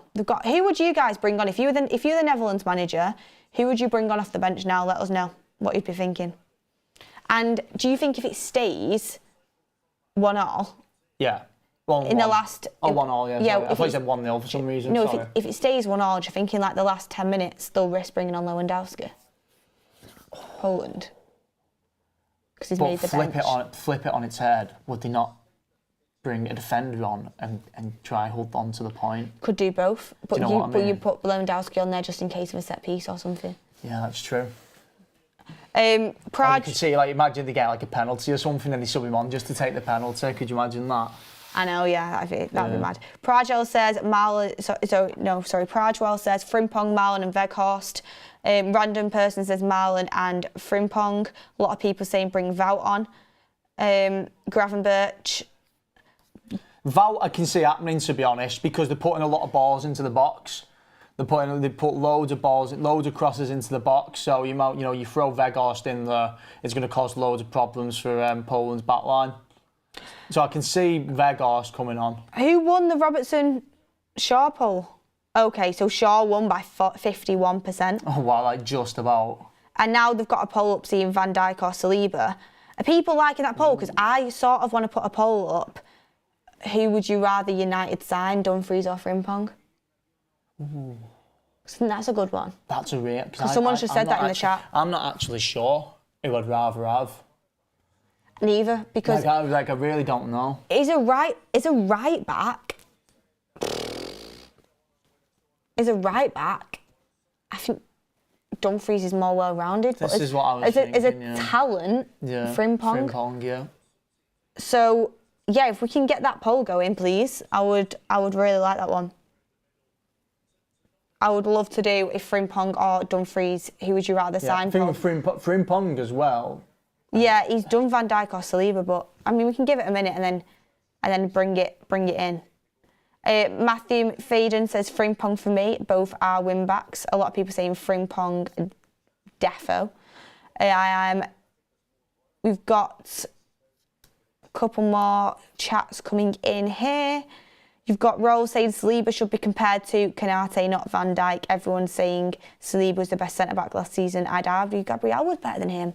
I was going to say Saliba and Gabriel last season, it's like sometimes you have those rather than it be like a standout centre-back. Because you remember when the whole time Van Dijk's been at Liverpool, there's always been a debate of who goes next to Van Dijk. But we're at Arsenal with Saliba and Gabriel, it's a pair, isn't it? They've come as a pair, and that's that.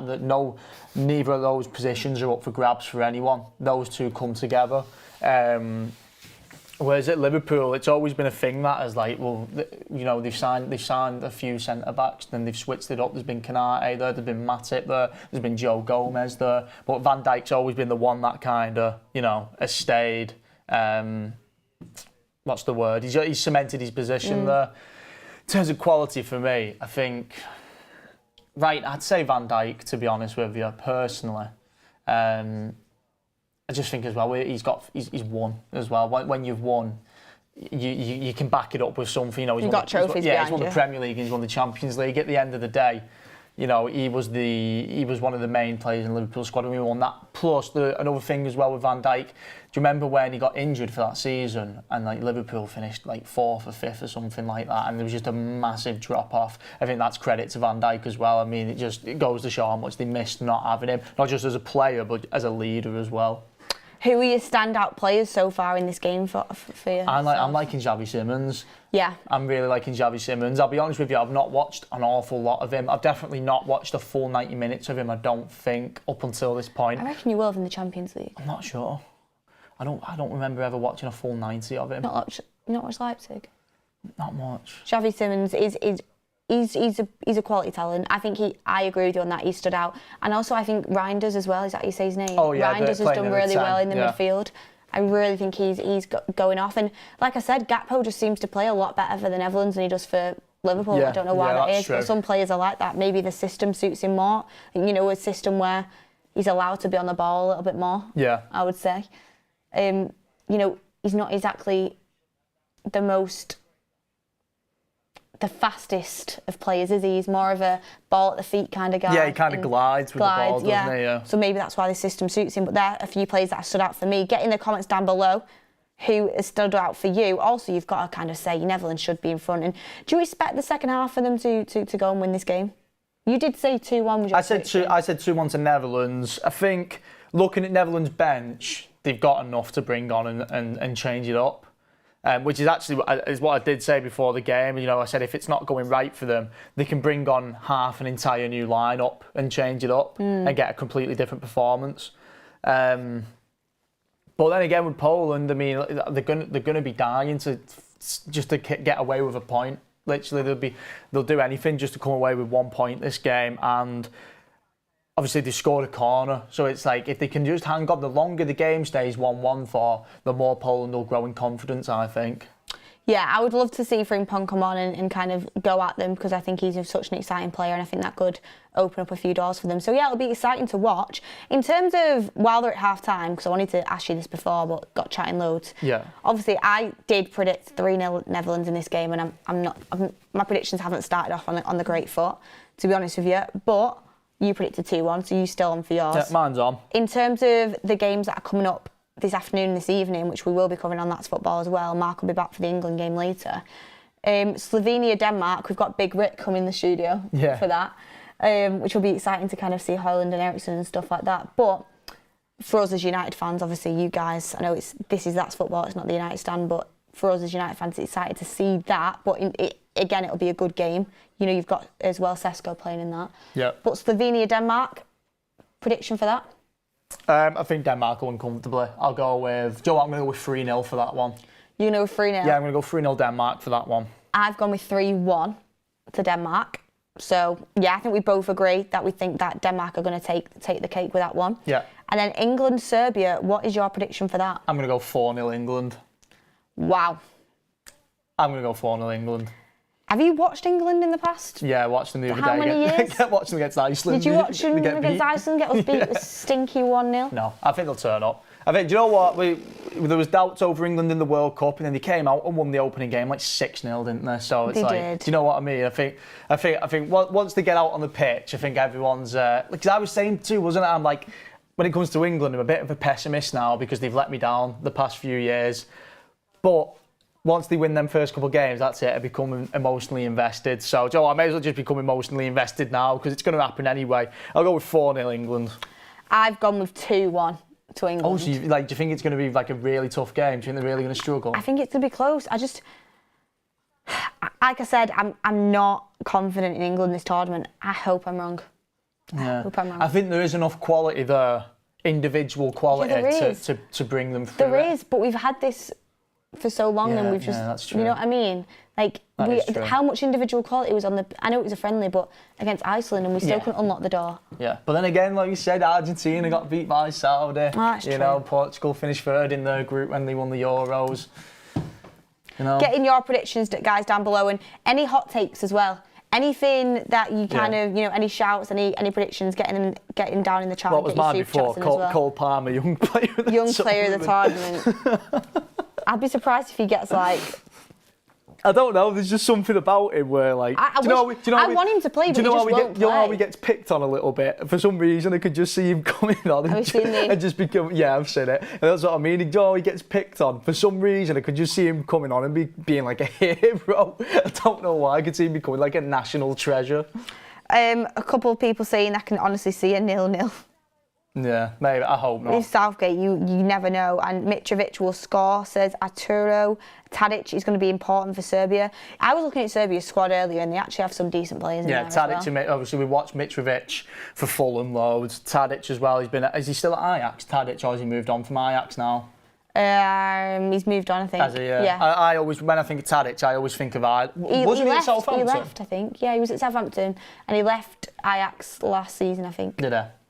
You've got Football Facts in saying, could you do a Frimpong and Dumfries poll? Yeah, we can do that now, please, if we can. And we've got another chat in from Fiji saying Poland should bring on Lewandowski, Piatek and Petrowski. I know Lower is injured, but there's rumours he can still play. Like we said, that could be like a last 10-minute job if they're still in the game. Yeah. But thank you for sharing your knowledge on Poland there. Locusin says Grealish, Maddison was a big leadership miss for England. Dressing rooms change outcome of games, especially in these knockout sort of games. I agree, especially with Grealish. You were saying that you should have winners in the squad. Obviously, I know Maddison's not really one, and to be honest, I agreed with Maddison kind of being dropped. Even though I think he's a good player, I just think his form this season hasn't, especially second half of the season, wasn't quite good enough with all the creative players who have like the Palmers, the Fodens and stuff. But Grealish for me, like you were saying, he's literally won everything. Yeah, literally since moving to City, he's won the Prem. He's not won the Prem. Like, since moving to City, he's not had a season where he's not won the Prem yet. He's won the treble. And he's won every domestic cup. He gives you something different. Like, that's what I think. In terms of if you're holding on to, say, if you're somehow winning 2-1 against France. Yeah, and you need to see it out a little bit. You want Grealish. 1, he's great defensively. 2, he wins free kicks. Yeah. And 3, he keeps hold of the ball really well. So he's going to help you see out a game. Also, if you're looking to score, winning free kicks around the penalty box, you know you've got Harry Kane who's great on headers. Yeah. So it's a situation where it's like, either way, if you're, maybe, okay, you shouldn't be starting, but if you're losing or you're winning, there's pros and cons to him that I don't think many other people in the squad kind of give you. In terms of, like, I know it sounds really bad because I think Bowen is a good player, but I think Bowen should have been the one that dropped out over Grealish. Because you have Saka, you have Palmer. Yeah. Do you really need Bowen as well? Like, they're very similar sort of players. Whereas Grealish is something a bit different. I would have took Grealish over Bowen. That would have been the one for me. Grealish as well. I remember Grealish in the Euro 2020, just before he moved to City. I remember him coming on against Germany and completely changing the game. Like, completely change the game. And everyone was saying he had to start. Exactly. I remember him doing that. Obviously, I know we're back on, by the way. Second half is kicked off. Already. Straight in the box already. Might get a goal. Ooh. Netherlands gone close. Again, was that Gakpo again? I think Gakpo played the ball that time. I think he was. Yeah, and it was Dumfries at the back post. Yeah. That was these long field balls, by the way, straight from the outset. But Koeman, for me, it feels like he's just got like one game plan, which is get the ball in the box. Yeah. Like whipping in these crosses. They've got individual quality though to knock the ball about and just pass around the box as well. Especially Xavi Simons. Sorry, what were you saying then, though? Just talking about Grealish, I just think, like we were on about winners, like a tournament, more, I think half of the tournament comes down to mentality. And I have no doubt that Grealish has got it, obviously being in that City dressing room. I think it's a tremendous miss, but, we'll see. Southgate's made the call. We could be looking back and say he got it right. But personally, I think it's a shocker, Beth. Like you said about being 2-1 down on a game, 2-1 up on a game, you want Grealish on the pitch. But I think just in general against one of the top teams, like a Spain or a Germany, I think Grealish would have been a starter for me. Well, apparently because he looks after the ball so well. I've seen a lot of reports coming out, I don't know how true they are, but other international teams were really shocked because obviously no one wants to come up against Grealish because you just free kick central. Yeah, exactly. In and around the box, fouls. You cannot get the ball off him. You literally can't get the ball off him. And he uses the ball well. That's not like Ricky though. He uses the ball well. He doesn't lose the ball. And I think that's important. In when there's something this big, like something, the stakes are this high, I think you need a player who can do that. Netherlands have started the second half the way they started the first half, straight on the front foot. A lot of movement in and around the box for them, and creating some good chances already, to be honest with you. Gakpo's really shining, to be fair to him. Yeah, again, it's another great ball. Very similar start to the first half. Yeah, it is. It is. And we'll see if Poland end up settling into it or not. Nomad Joe says Netherlands playing how Ten Hag wants us to play. That's a shout, to be fair to you. And this is what someone said, I'm so focused on the game. Like, it is one of them games that he's literally hooking you in. Wow, Depay just had a go from. That's the arrogance that Depay has, isn't it? Alex J. Murphy says Dunk or Gahey. Gahey for me. Yeah, I'm not sure, to be honest. I was saying to you before, I've watched Dunk a lot more than Gahey. So I actually thought in my head he was going to go with Dunk. But either way, I think we're going to really struggle without Maguire, you know.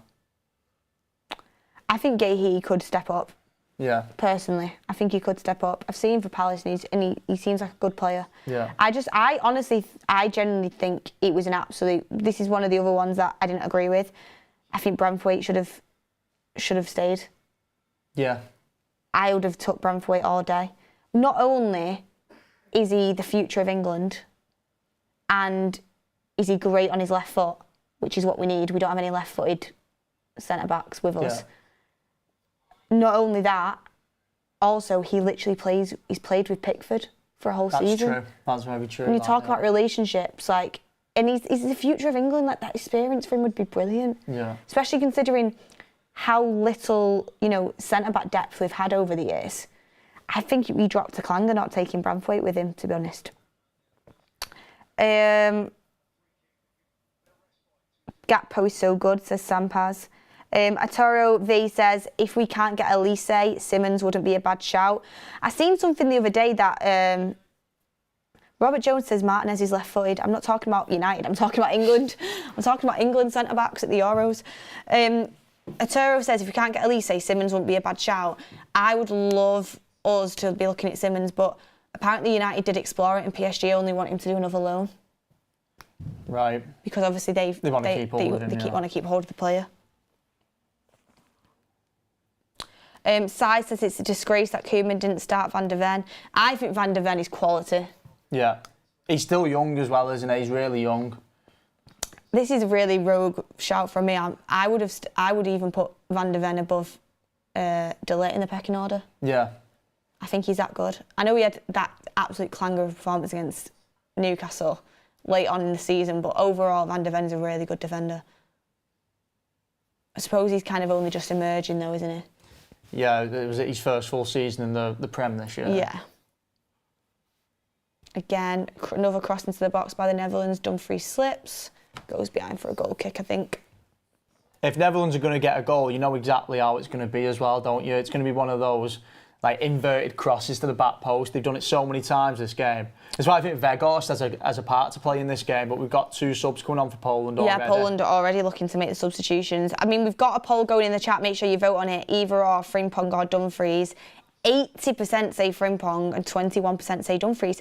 I find that really a landslide, considering we're literally watching the Netherlands where Dumfries has been picked ahead of Frimpong.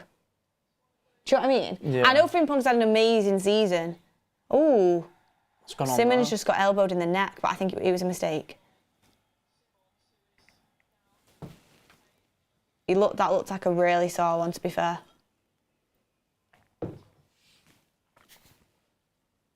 Watch that back now. Yeah, just got a big elbow to the neck, which probably just, it knocks the wind out of you a little bit. MKF says, of the 2, I'd take Frimpong, but would be more comfortable using him as a right wing. Can't they put Simmons as centre mid and Frimpong on the wing? That's what I'd do, personally. I think Frimpong as a talent is more exciting. obviously, because he's, you know, his age, his profile, the release clause, his season he's just come off the back of with Leverkusen. But in terms of an overall right back, I think Dumfries just has a bit more experience in that area. Yeah, and he's won trophies with Inter. Frimpong, they won. What did they win? They won the league, and they went out in the final. They won a lot of stuff. I think they won the. They crashed out. Well, not crashed out. They went out the Europa in the final. They won the German Cup. Oh, did they win the cup too? Yeah, so they won the German double. Cup, and they won obviously the league too, the Bundesliga. Yeah. One thing I would say is obviously Kiwior, who plays for Arsenal, played really well for them at left back last season, but in a centre back in this system, he's actually doing really well. Obviously, he came in as a centre back for Arsenal, but he kind of filled in at left back for them. But defensively, he's doing well for Poland here as a centre back.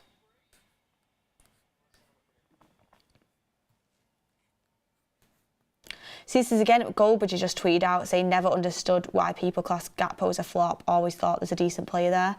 He's great for the Netherlands, not good for Liverpool in my opinion. Systems. Yeah.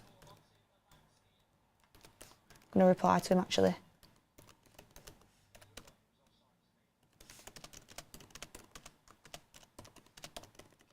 Netherlands through here, Beth. And it's Gakpo. Put him through. He's going to play Simmons put in. Him through. The pass is off. Oh, the pass, I didn't have enough on it. Yeah. It's like an absolute P-roller. Yeah. Do you know one of them, like, we've all been there when you're expecting the ball through to you and it's coming at you like 1 mile an hour and it's like... You've got to stop, you've got to halt your run. Yeah. That just needs to be a swift one through because he's got the pace. It was too close to the defender and it's a P-roller. Exactly, yeah. There's not really much that Simmons could... It was a toe bunger though from Simmons, to be fair. Urbanski is coming off. Double change for Poland.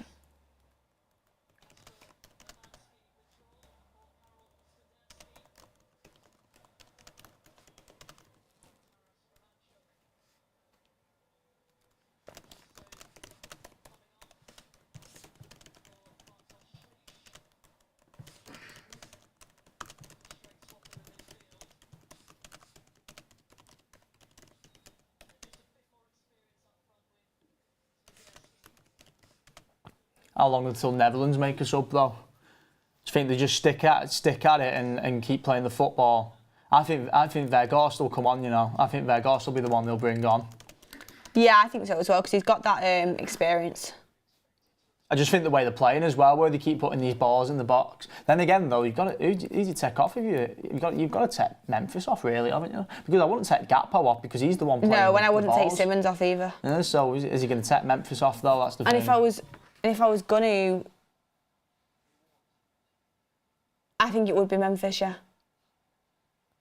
I mean, I suppose you could move Memphis out wide and bring Simmons off, but I thought that, I wouldn't do that. I'd keep Simmons on, and obviously Memphis normally plays. He normally plays on Gakpo's side anyway. Memphis doesn't he? So and Gakpo's the one who's putting a lot of these balls in the box. So.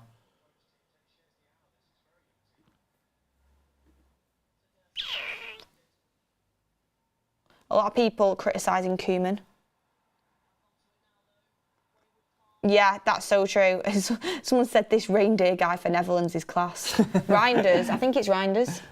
Yeah. I might be saying that completely wrong, but he's really impressing me. Really impressing me, actually.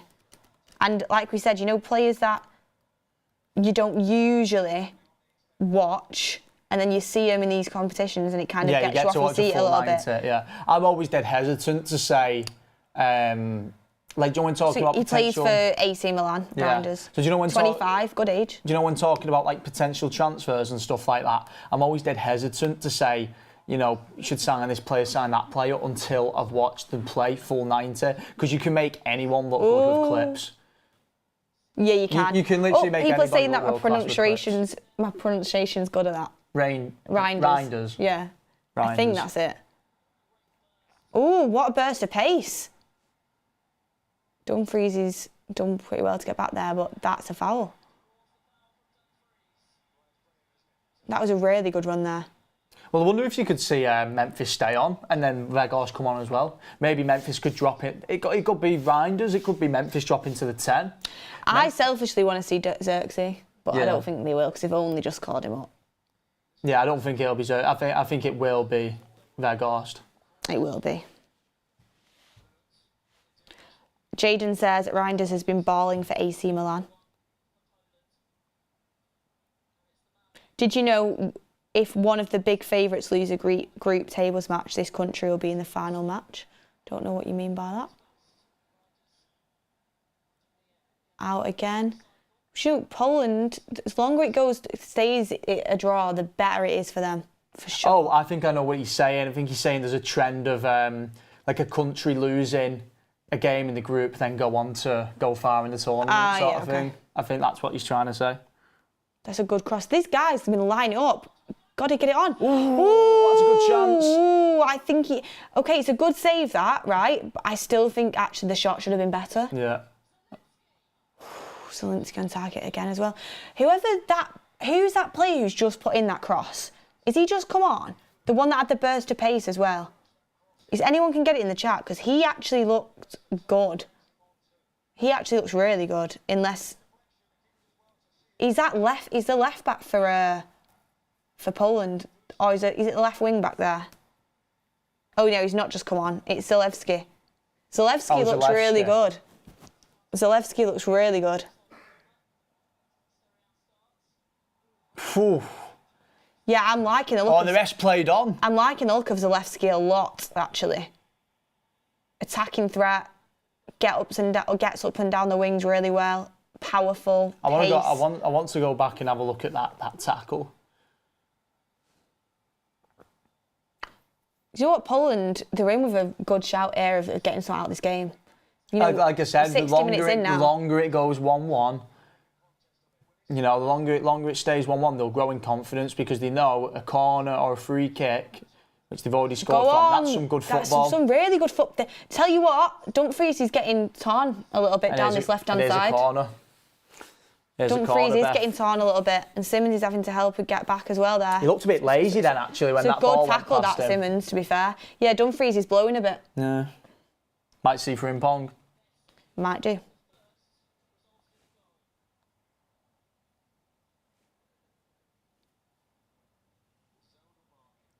Zonal marking. Yeah. We're way quicker. People saying goal. They're having us on.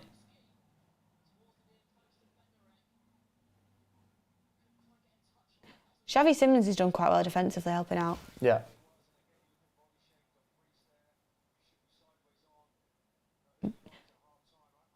Someone said do a poll, Van der Ven or Branthwaite.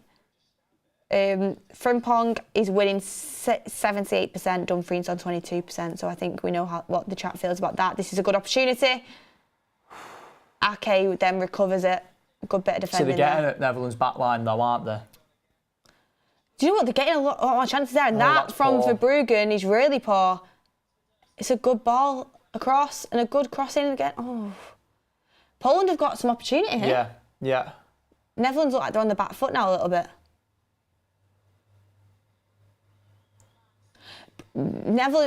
Netherlands will definitely be feeling here that Poland. That's a great ball, that. It's a really good ball. Oh, just over. Get it on, get it on. Oh, that's poor. Zalewski, that is poor. Your man's let you down. He really has let me down. Good He did so well, and then the one moment where I feel like he should have passed it, it's a terrible cross. Wolf Wall says, I predicted a draw, looking good. Well, at the start, we did say a draw needed to be on the poll, but I do think we'll get a winner here. Yeah, I'm not sure. I can't call it right now, Beth. Should I stick with my initial prediction was 2-1 Netherlands, so... I mean, I feel bad for saying 3-0 Netherlands. I feel like I really wrote Poland off at the start. Yeah. Donny Marlon and Wijnaldum are coming on. Who is coming off? So Veerman and Simmons. I knew Simmons would get subbed, but I don't think he should have.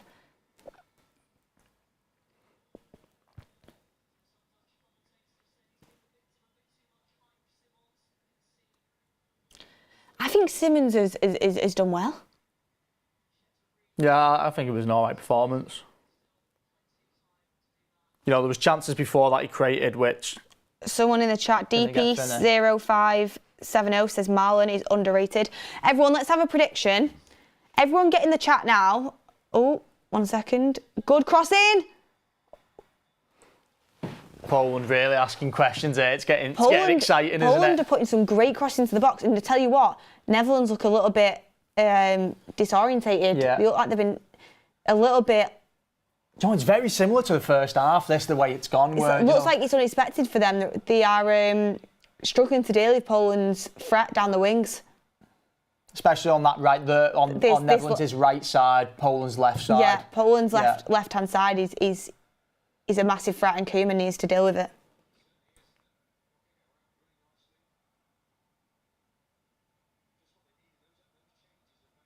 But yeah, I was going to say, everyone do your predictions. What do you think the final score will be in this game now? It's 1-1. An hour gone, and Netherlands are being hit a little bit now by Poland. Yeah. Well, I've just seen a comment which I think is bang on. Like, we spoke before the game about Netherlands' back line, how sturdy it looks, and it looks the furthest thing from it. That's so true. Yeah, it literally looks the furthest thing from it. Should Koeman have played Van de Ven? Should he have played De Ligt? Get in the comments down below. What do you think this will end up being, and who do you think will score the goals as well? I'd love to hear your predictions and who do you think will score them. Get Lewandowski on. I mean, this could be the time, because them crosses keep flying across and there's no one there to put it in the back of the net. Yeah, maybe capitalise on it while you've got this opportunity, while you're in the game at this point and you're getting these opportunities. Capitalise on that with a striker like Lewandowski, who's got so much experience. 3 points in this game when you look at the group they've got with Netherlands and France. Massive lot. Especially, considering for the Netherlands, it's massive because they've got France to go up against. They've got to win this, really. Yeah, exactly. The Netherlands have got to play France then, and they've got to beat France. Or at least draw. They've got to get something against France. It's a good pass by Gakpo again. Donny Marlin's in. It's gone down to Dumfries, crossing to the box. Wasn't a million miles away. Memphis was at the back post. Dumfries going forward is good, isn't he? It's just getting backwards. He needs a little bit more sturdy. It's a decent ball in. Just someone needs to be. It's like a half shot, half cross, isn't it? He's just kind of put it in. I was going to say someone needs to be taking a gamble, but it's a bit too close. I'll tell you what, Marlon's done very well. Yeah, Marlon's done well since he come on a little bit, to be fair. He's only just come on.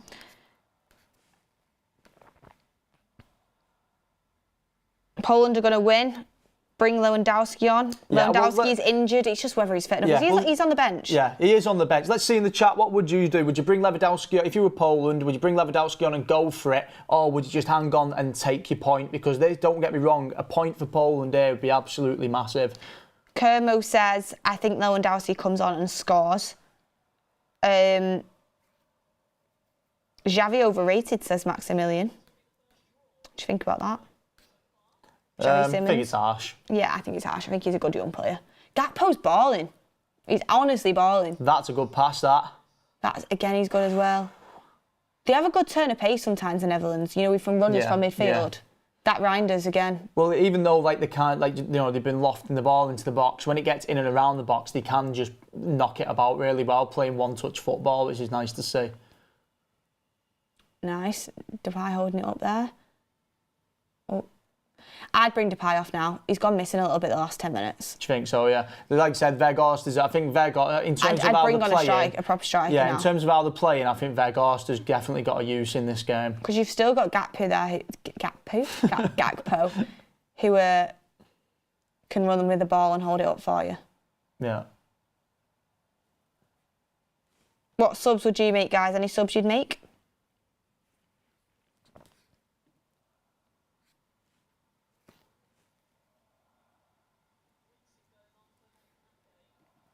Do you know what I've seen before that a lot of people were saying, City players aren't as good as international tournaments, like they only work in Pep system, but I think Ake's had a really solid game.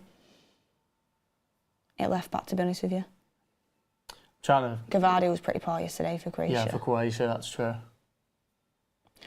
Do you know who I was disappointed in a little bit? Who? Scotty McTominay. Yeah, for Scotland, yeah. I got my hopes up. Thought he was going to score a goal for me.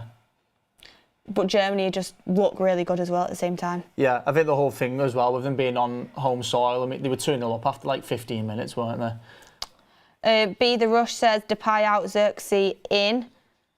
I would prefer Xerxes to come on to Wout, but Wout will come on because... Good football from Poland there, by the way. He's got that experience. Poland... Oh, it's a really great ball. Good football from Poland great ball. there. Take it round it. Make the run. Oh, too long. I'll tell you what though. He didn't know what to do. He was caught in two minds. About 4 passes for Poland to absolutely slice through the entire Netherlands team there. I do think he should have done better. If that was me, I would have just. I know it's easier said than done, but I just would have tried to knock it past and run. Yeah. I don't know how much pace he has. Just use the other runner as a decoy. I would have tried. Yeah. I mean, he was looking for him. He was looking. I didn't see who the runner was, but he was looking for the runner, wasn't he? That's the type of pass I play in FIFA, says Snazzy. Yeah. Sharon says Serbia winning tonight. Don't have that attitude on it, please. Marlon again doing pretty well.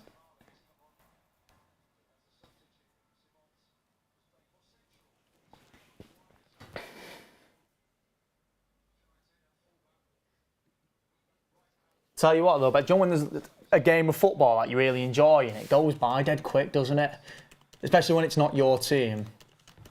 70 minutes in here, game's nearly done. I know, it's going really quick. It could just go either way, because it can go either way. It's been a really good game as well. This for me has been the most entertaining game of the tournament in terms of, you don't know, you've got a team there, Poland, who you could say are underdogs, but they're still very much in the game and could come away with 3 points. You do see that though earlier in tournaments as well. Yeah, you kind of root for them as well. You kind of want them to win.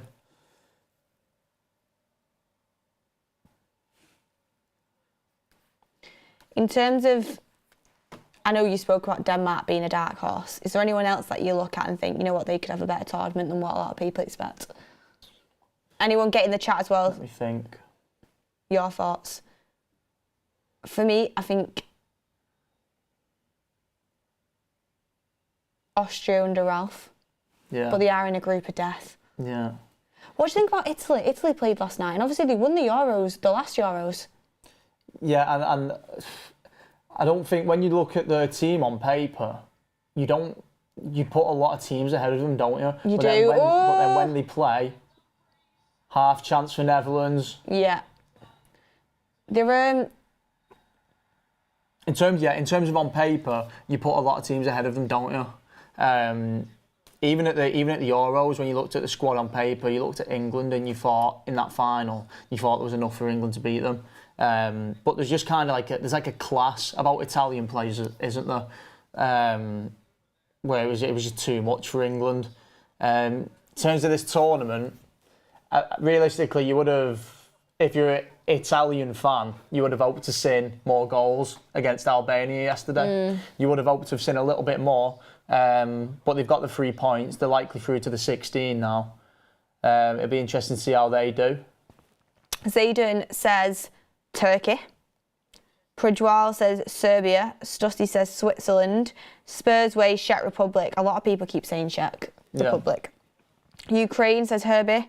How was Modric yesterday? Modric is a brilliant, brilliant player, but I don't think Croatia played very well altogether yesterday, to be honest with you.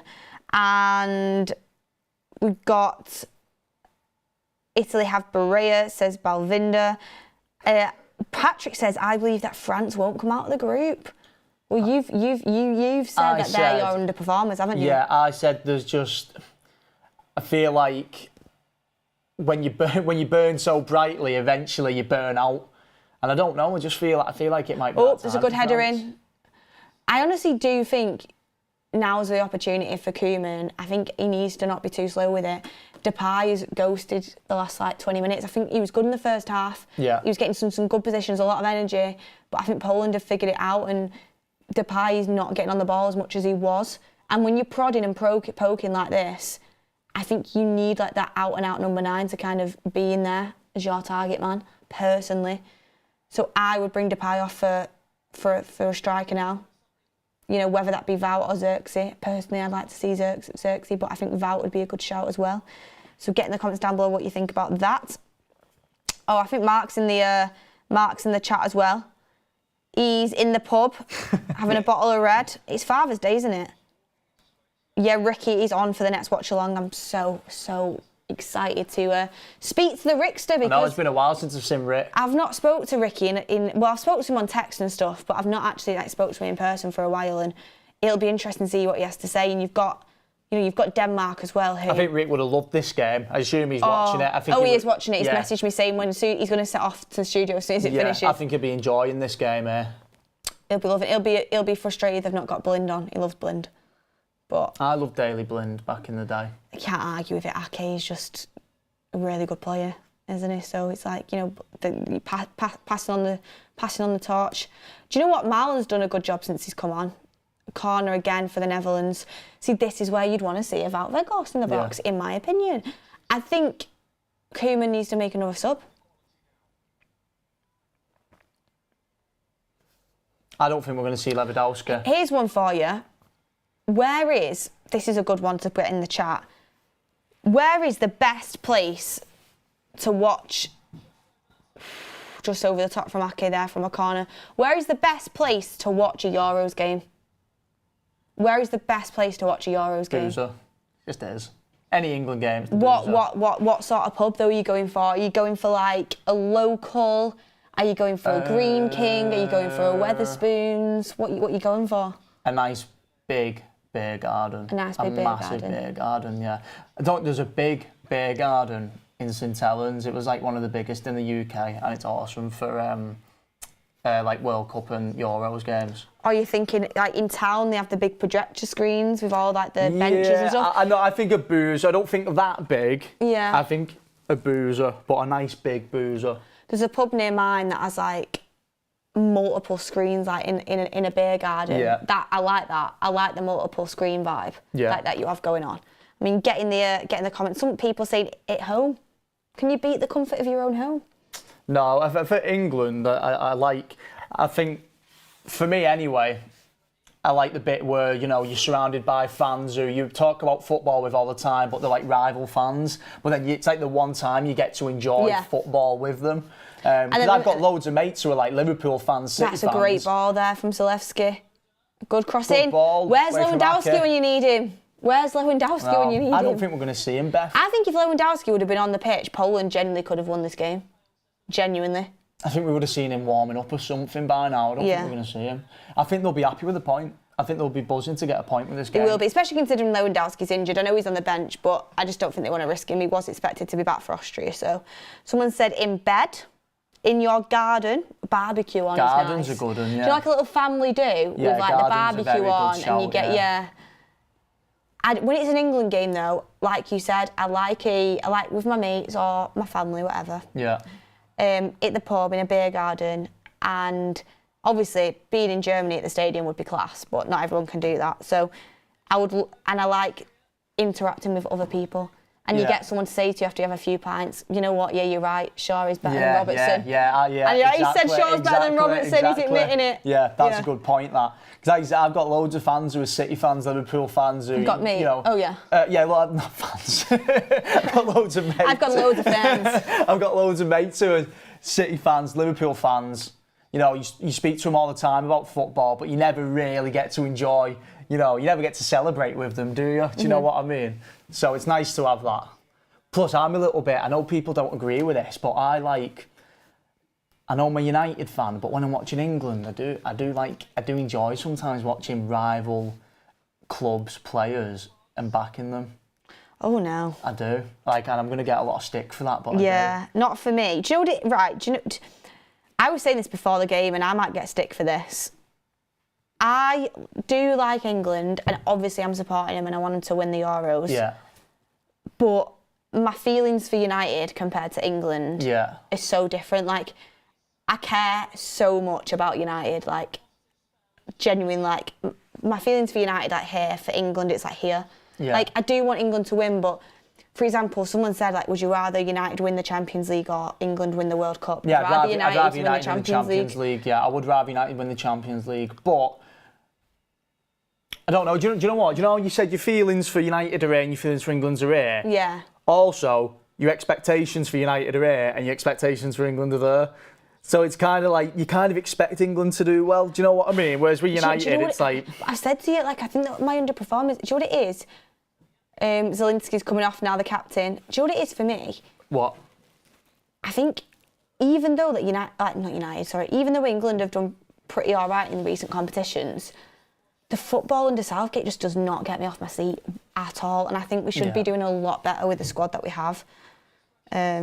I think you can get optimistic though about individual players in the squad, like you Jude. But I don't know what people are going to say. I know we've had squads before full of loads of players like Lampard, Scholes, Gerrard, Rooney, Terry, Ferdinand. Petrowski's coming on. We've got Bellingham there, who's just off the back of winning the Champions League, who, by the way, was probably England's best player at the World Cup 2022, and he's had another year or two of development. So I think, you know what, it could be literally a case of you have one individual player who seriously rips it up and carries the team on the back.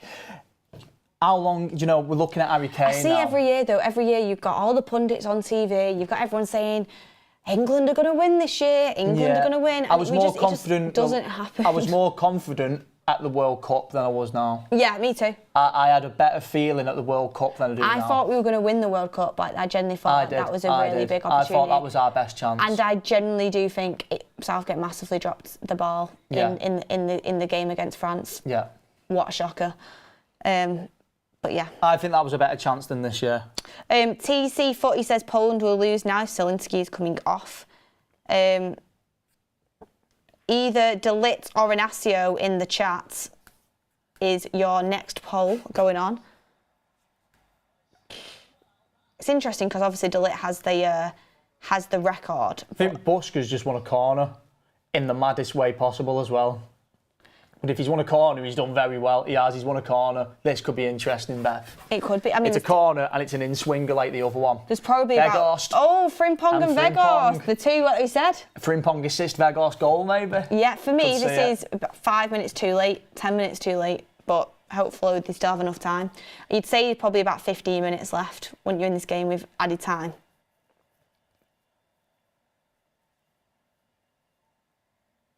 Would love a draw here, says Rocky Francis. Netherlands' attack is so poor. I'm excited to see what Frimpong can do. I'm excited to see where he'll play as well. Yeah, they're going for an outswinger, not an in-swinger like the goal. It's a good ball. Ooh. Very close. Very close. Tell you what, the corners have been putting in Poland have been really good. They're going to get another ball in the box there. It's a poor ball. That's just straight to the keeper's arms, isn't it? You need a bit not enough venom on it. You need some whip. Yeah. There was a bit of a flow to that, wasn't it?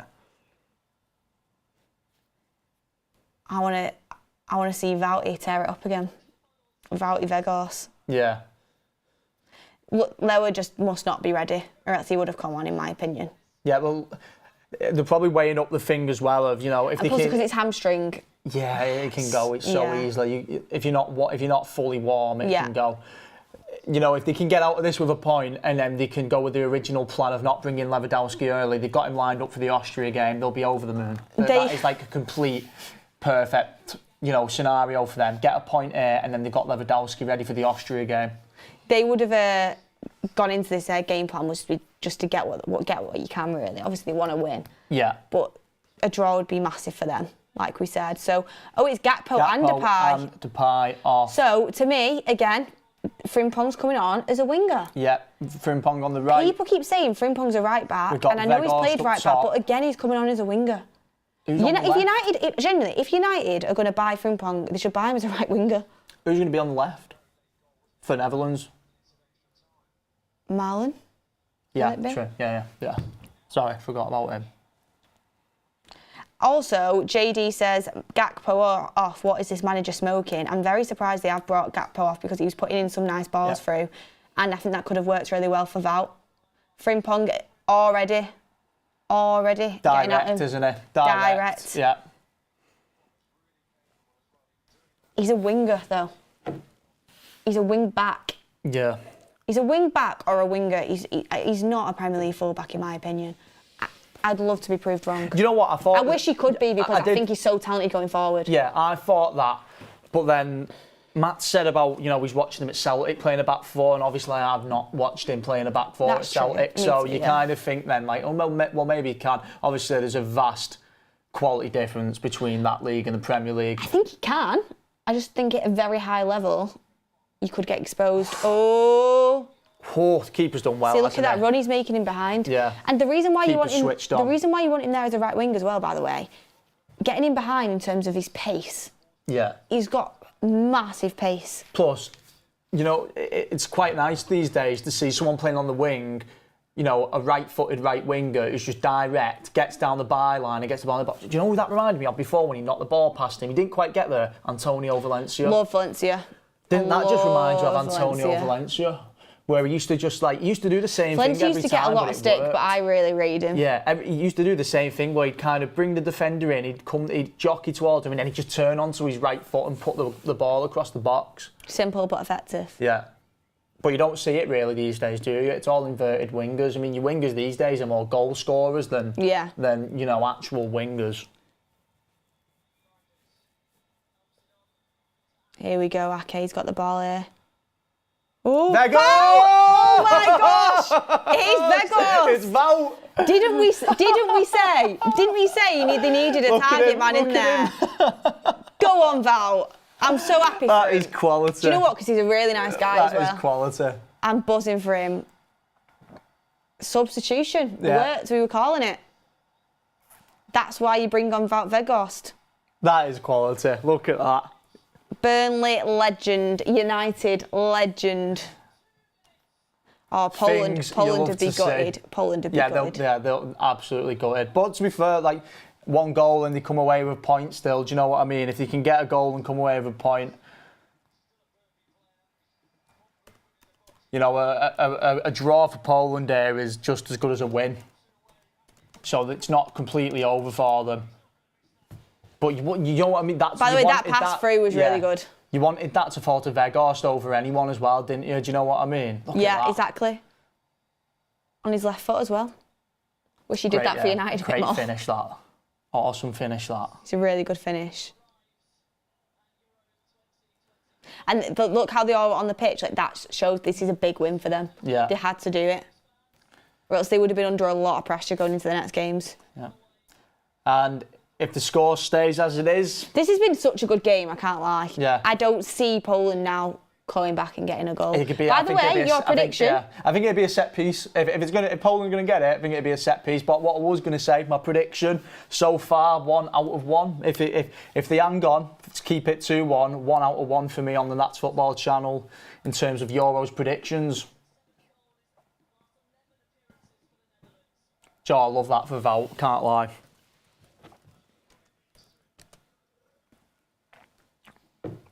Love that for Weghorst.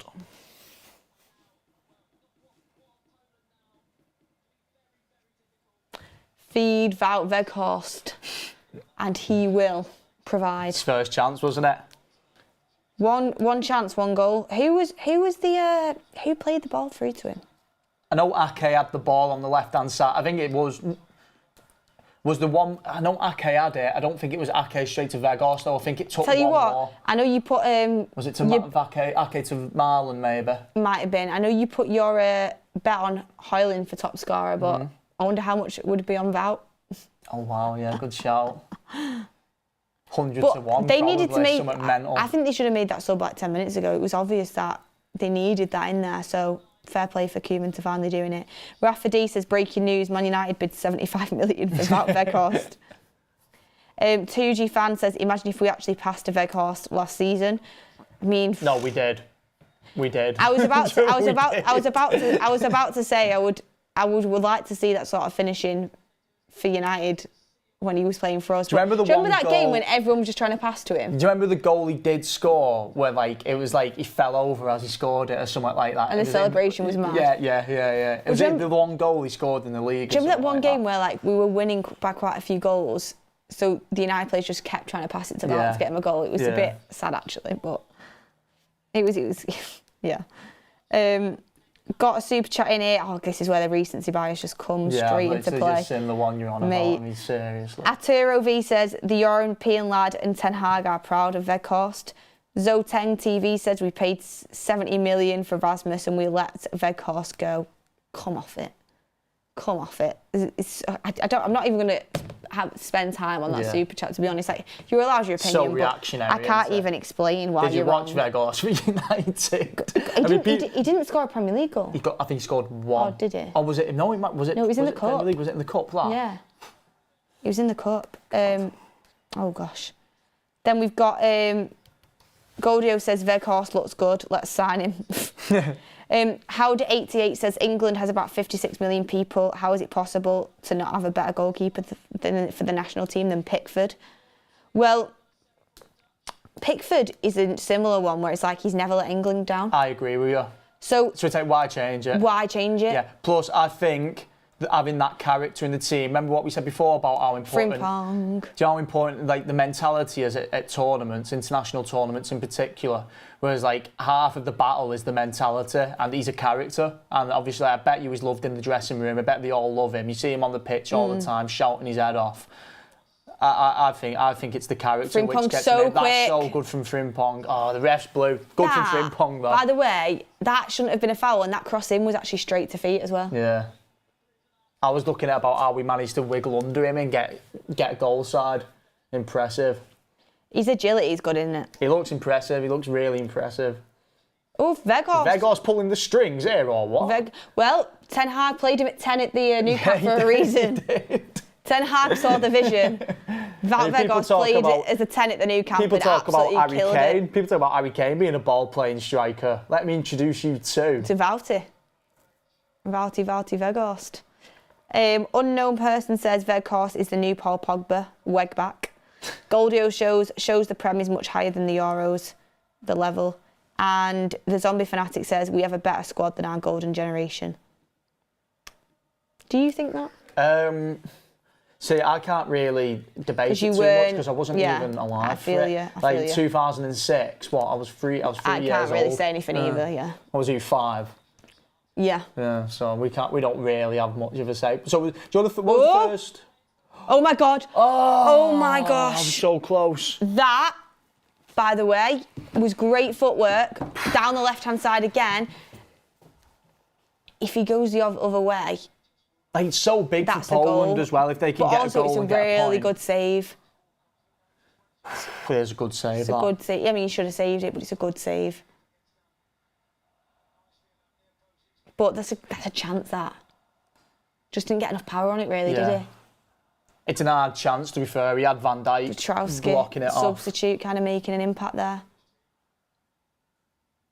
But like you said, they'd be buzzing with a draw out of this. Yeah, like anything they can get here, they'll be absolutely made up.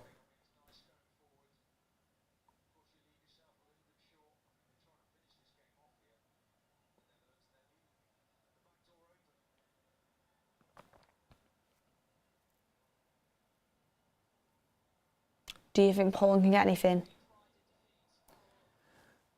I'm not sure, because I mean, they've created chances. They've got 5 minutes here. It's not bad. They'll get a chance in this 5 minutes, I think. But in terms of in open play, they've not been able to put one away. Squeaky bum time for Netherlands, really, isn't it? Yeah. The difference maker, Wouty. Yeah, because obviously Poland will be much happier with a point than Netherlands. They'll be much happier. I think Netherlands will hold out here. Well, I hope so, because my prediction will be right. There's always danger with them on the counter, isn't there? Poland. Yeah. I need a log. What was my prediction? So I went 2-1. You went 2-1. You went 3-0 Denmark. 3-0 Denmark. And 4-0 England. 4-0 England, yeah. Yeah. Okay. Let's keep track. Honestly, a draw would be huge. That's a foul. Do you know what? Should have doubled down on my thing. That was a foul to Poland, in my opinion, but maybe I just didn't see it right. Should have doubled down on my thing and say 3-0 Denmark, Ireland hat-trick. Do it. Just double down on it. Yeah, everyone, make sure you subscribe, like the video. We've got the Rasmus Watchalong coming up shortly, and we have Ricky in the building as well. Can't wait to get chatting to him. So everyone, make sure you like and subscribe and stay with us.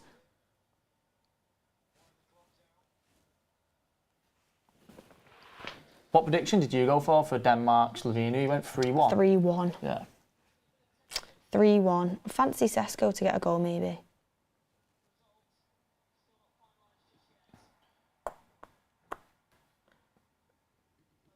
Good ball. Oh, did well to get his Yeah, foot they're around asking that. questions, Paul, but to be fair, this is the 1 point Well you're in, getting. well in, well in. There's a ball on the left there. Oh, Did you see the ball? No, it was he your had man to pass it Zalewski. to Zalewski then. He had the to greedy, go Zalewski. greedy. He had to give it to Zalewski. He had to. That was the complete wrong decision. Ah, that's poor, That is poor. That is poor. You don't do that. He's just not, it's late in the game, he's not got his head up, has he? He wanted to be the glory man. Yeah. Chesney's onto it, so they'll get another chance here to go forward. So, one player from each side, Beth. Who would you take at United? Oh, yeah. Wanted to speak about that. One player from each side. Zalewski. I knew you were going to say Zalewski. From Poland. I agree with you. I like the look of him. Honestly, we need a left back. I really like the look of him, you know. You know, we're looking for a left back. United, Zalewski is there. There's Zalewski, our new goat. And from the Netherlands, if I could take anyone at United, probably Simmons. Yeah. In terms of the overall, you know, he's in young. terms of the young, there's a project. Yeah. There's a thing to player to develop. I like Frimpong. It's just I just don't know if he could be a right back in the Prem. Yeah. That's the only thing. Yeah, I agree.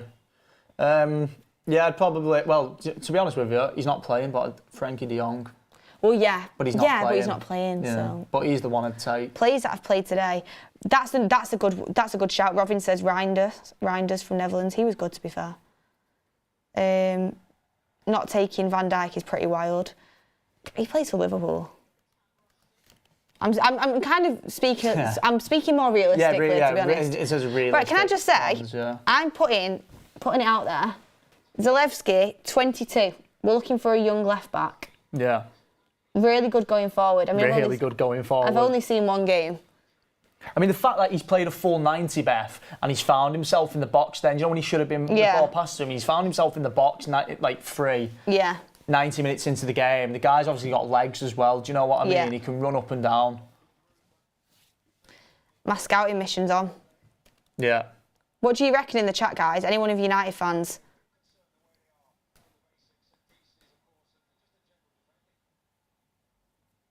Apparently he plays as a left wing back. That's interesting. Won't surprise you considering how good he is on the ball and going forward. I'd take him. Robert McCormack says the clue is his managers don't play Frimpong right back. Exactly, Robert. Which is why, like I said, Goldbridge won't like it, but I just don't think. I think if we're going for a right back, we need to go for a right back. Do you know what I'm saying by that? Ooh, wow. good effort. Okay. That was it. Oh, it's Zalewski. It's Zalewski on his right again. foot. The guy is mustard. Oh, that is a strike and a half, that. Oh, they blew, that's it. Not even let him have the corner. There is the game. Game, set, and match. Netherlands just take it over the line, and you're predicted that one right, yeah. Predicted one out of one. I mean, if I was doing like a bet, I would have got the win, but I just wouldn't have got a score. You wouldn't have got your score, yeah. Yeah, so that's where we're at. What did you go, 3-0? Well, who are your standout players, by the way? Zalewski. Yeah, I really like Zalewski. In the first half, for the Netherlands, is it Reinders? Reinders, that's it. Really I think he looked good. I think he looked really good. Nathan Ake was sturdy. Yeah. I think he had an important part in the Vegas goal. Gakpo stood out as well, to be fair. Yep. Simmons pulled the strings well. Yeah, should have put his chances away. Yeah. I think that's what the Netherlands need, though. They need that. Need to be able to put the ball in the back of the net. And I honestly think if Poland, Val obviously came on and did really well, that goal, but I think if Poland would have had Lewandowski, I think there was actually a very big chance that they could have took points there off Netherlands. Very big chance. But look, everyone, thank you for getting involved in the watch-along. Thank you for all your super chats. Hit a like on the video. We will be back live for Denmark versus Slovenia at 4:30. We'll be back for the 5 o'clock kickoff. Ricky will be in the studio. Can't wait to watch Rasmus.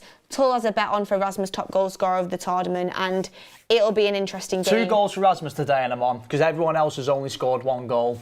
But Yeah, we've got 2 brilliant games coming up. We've got Slovenia, Denmark next, 4:30, and then obviously Mark will be back on for England, Serbia later.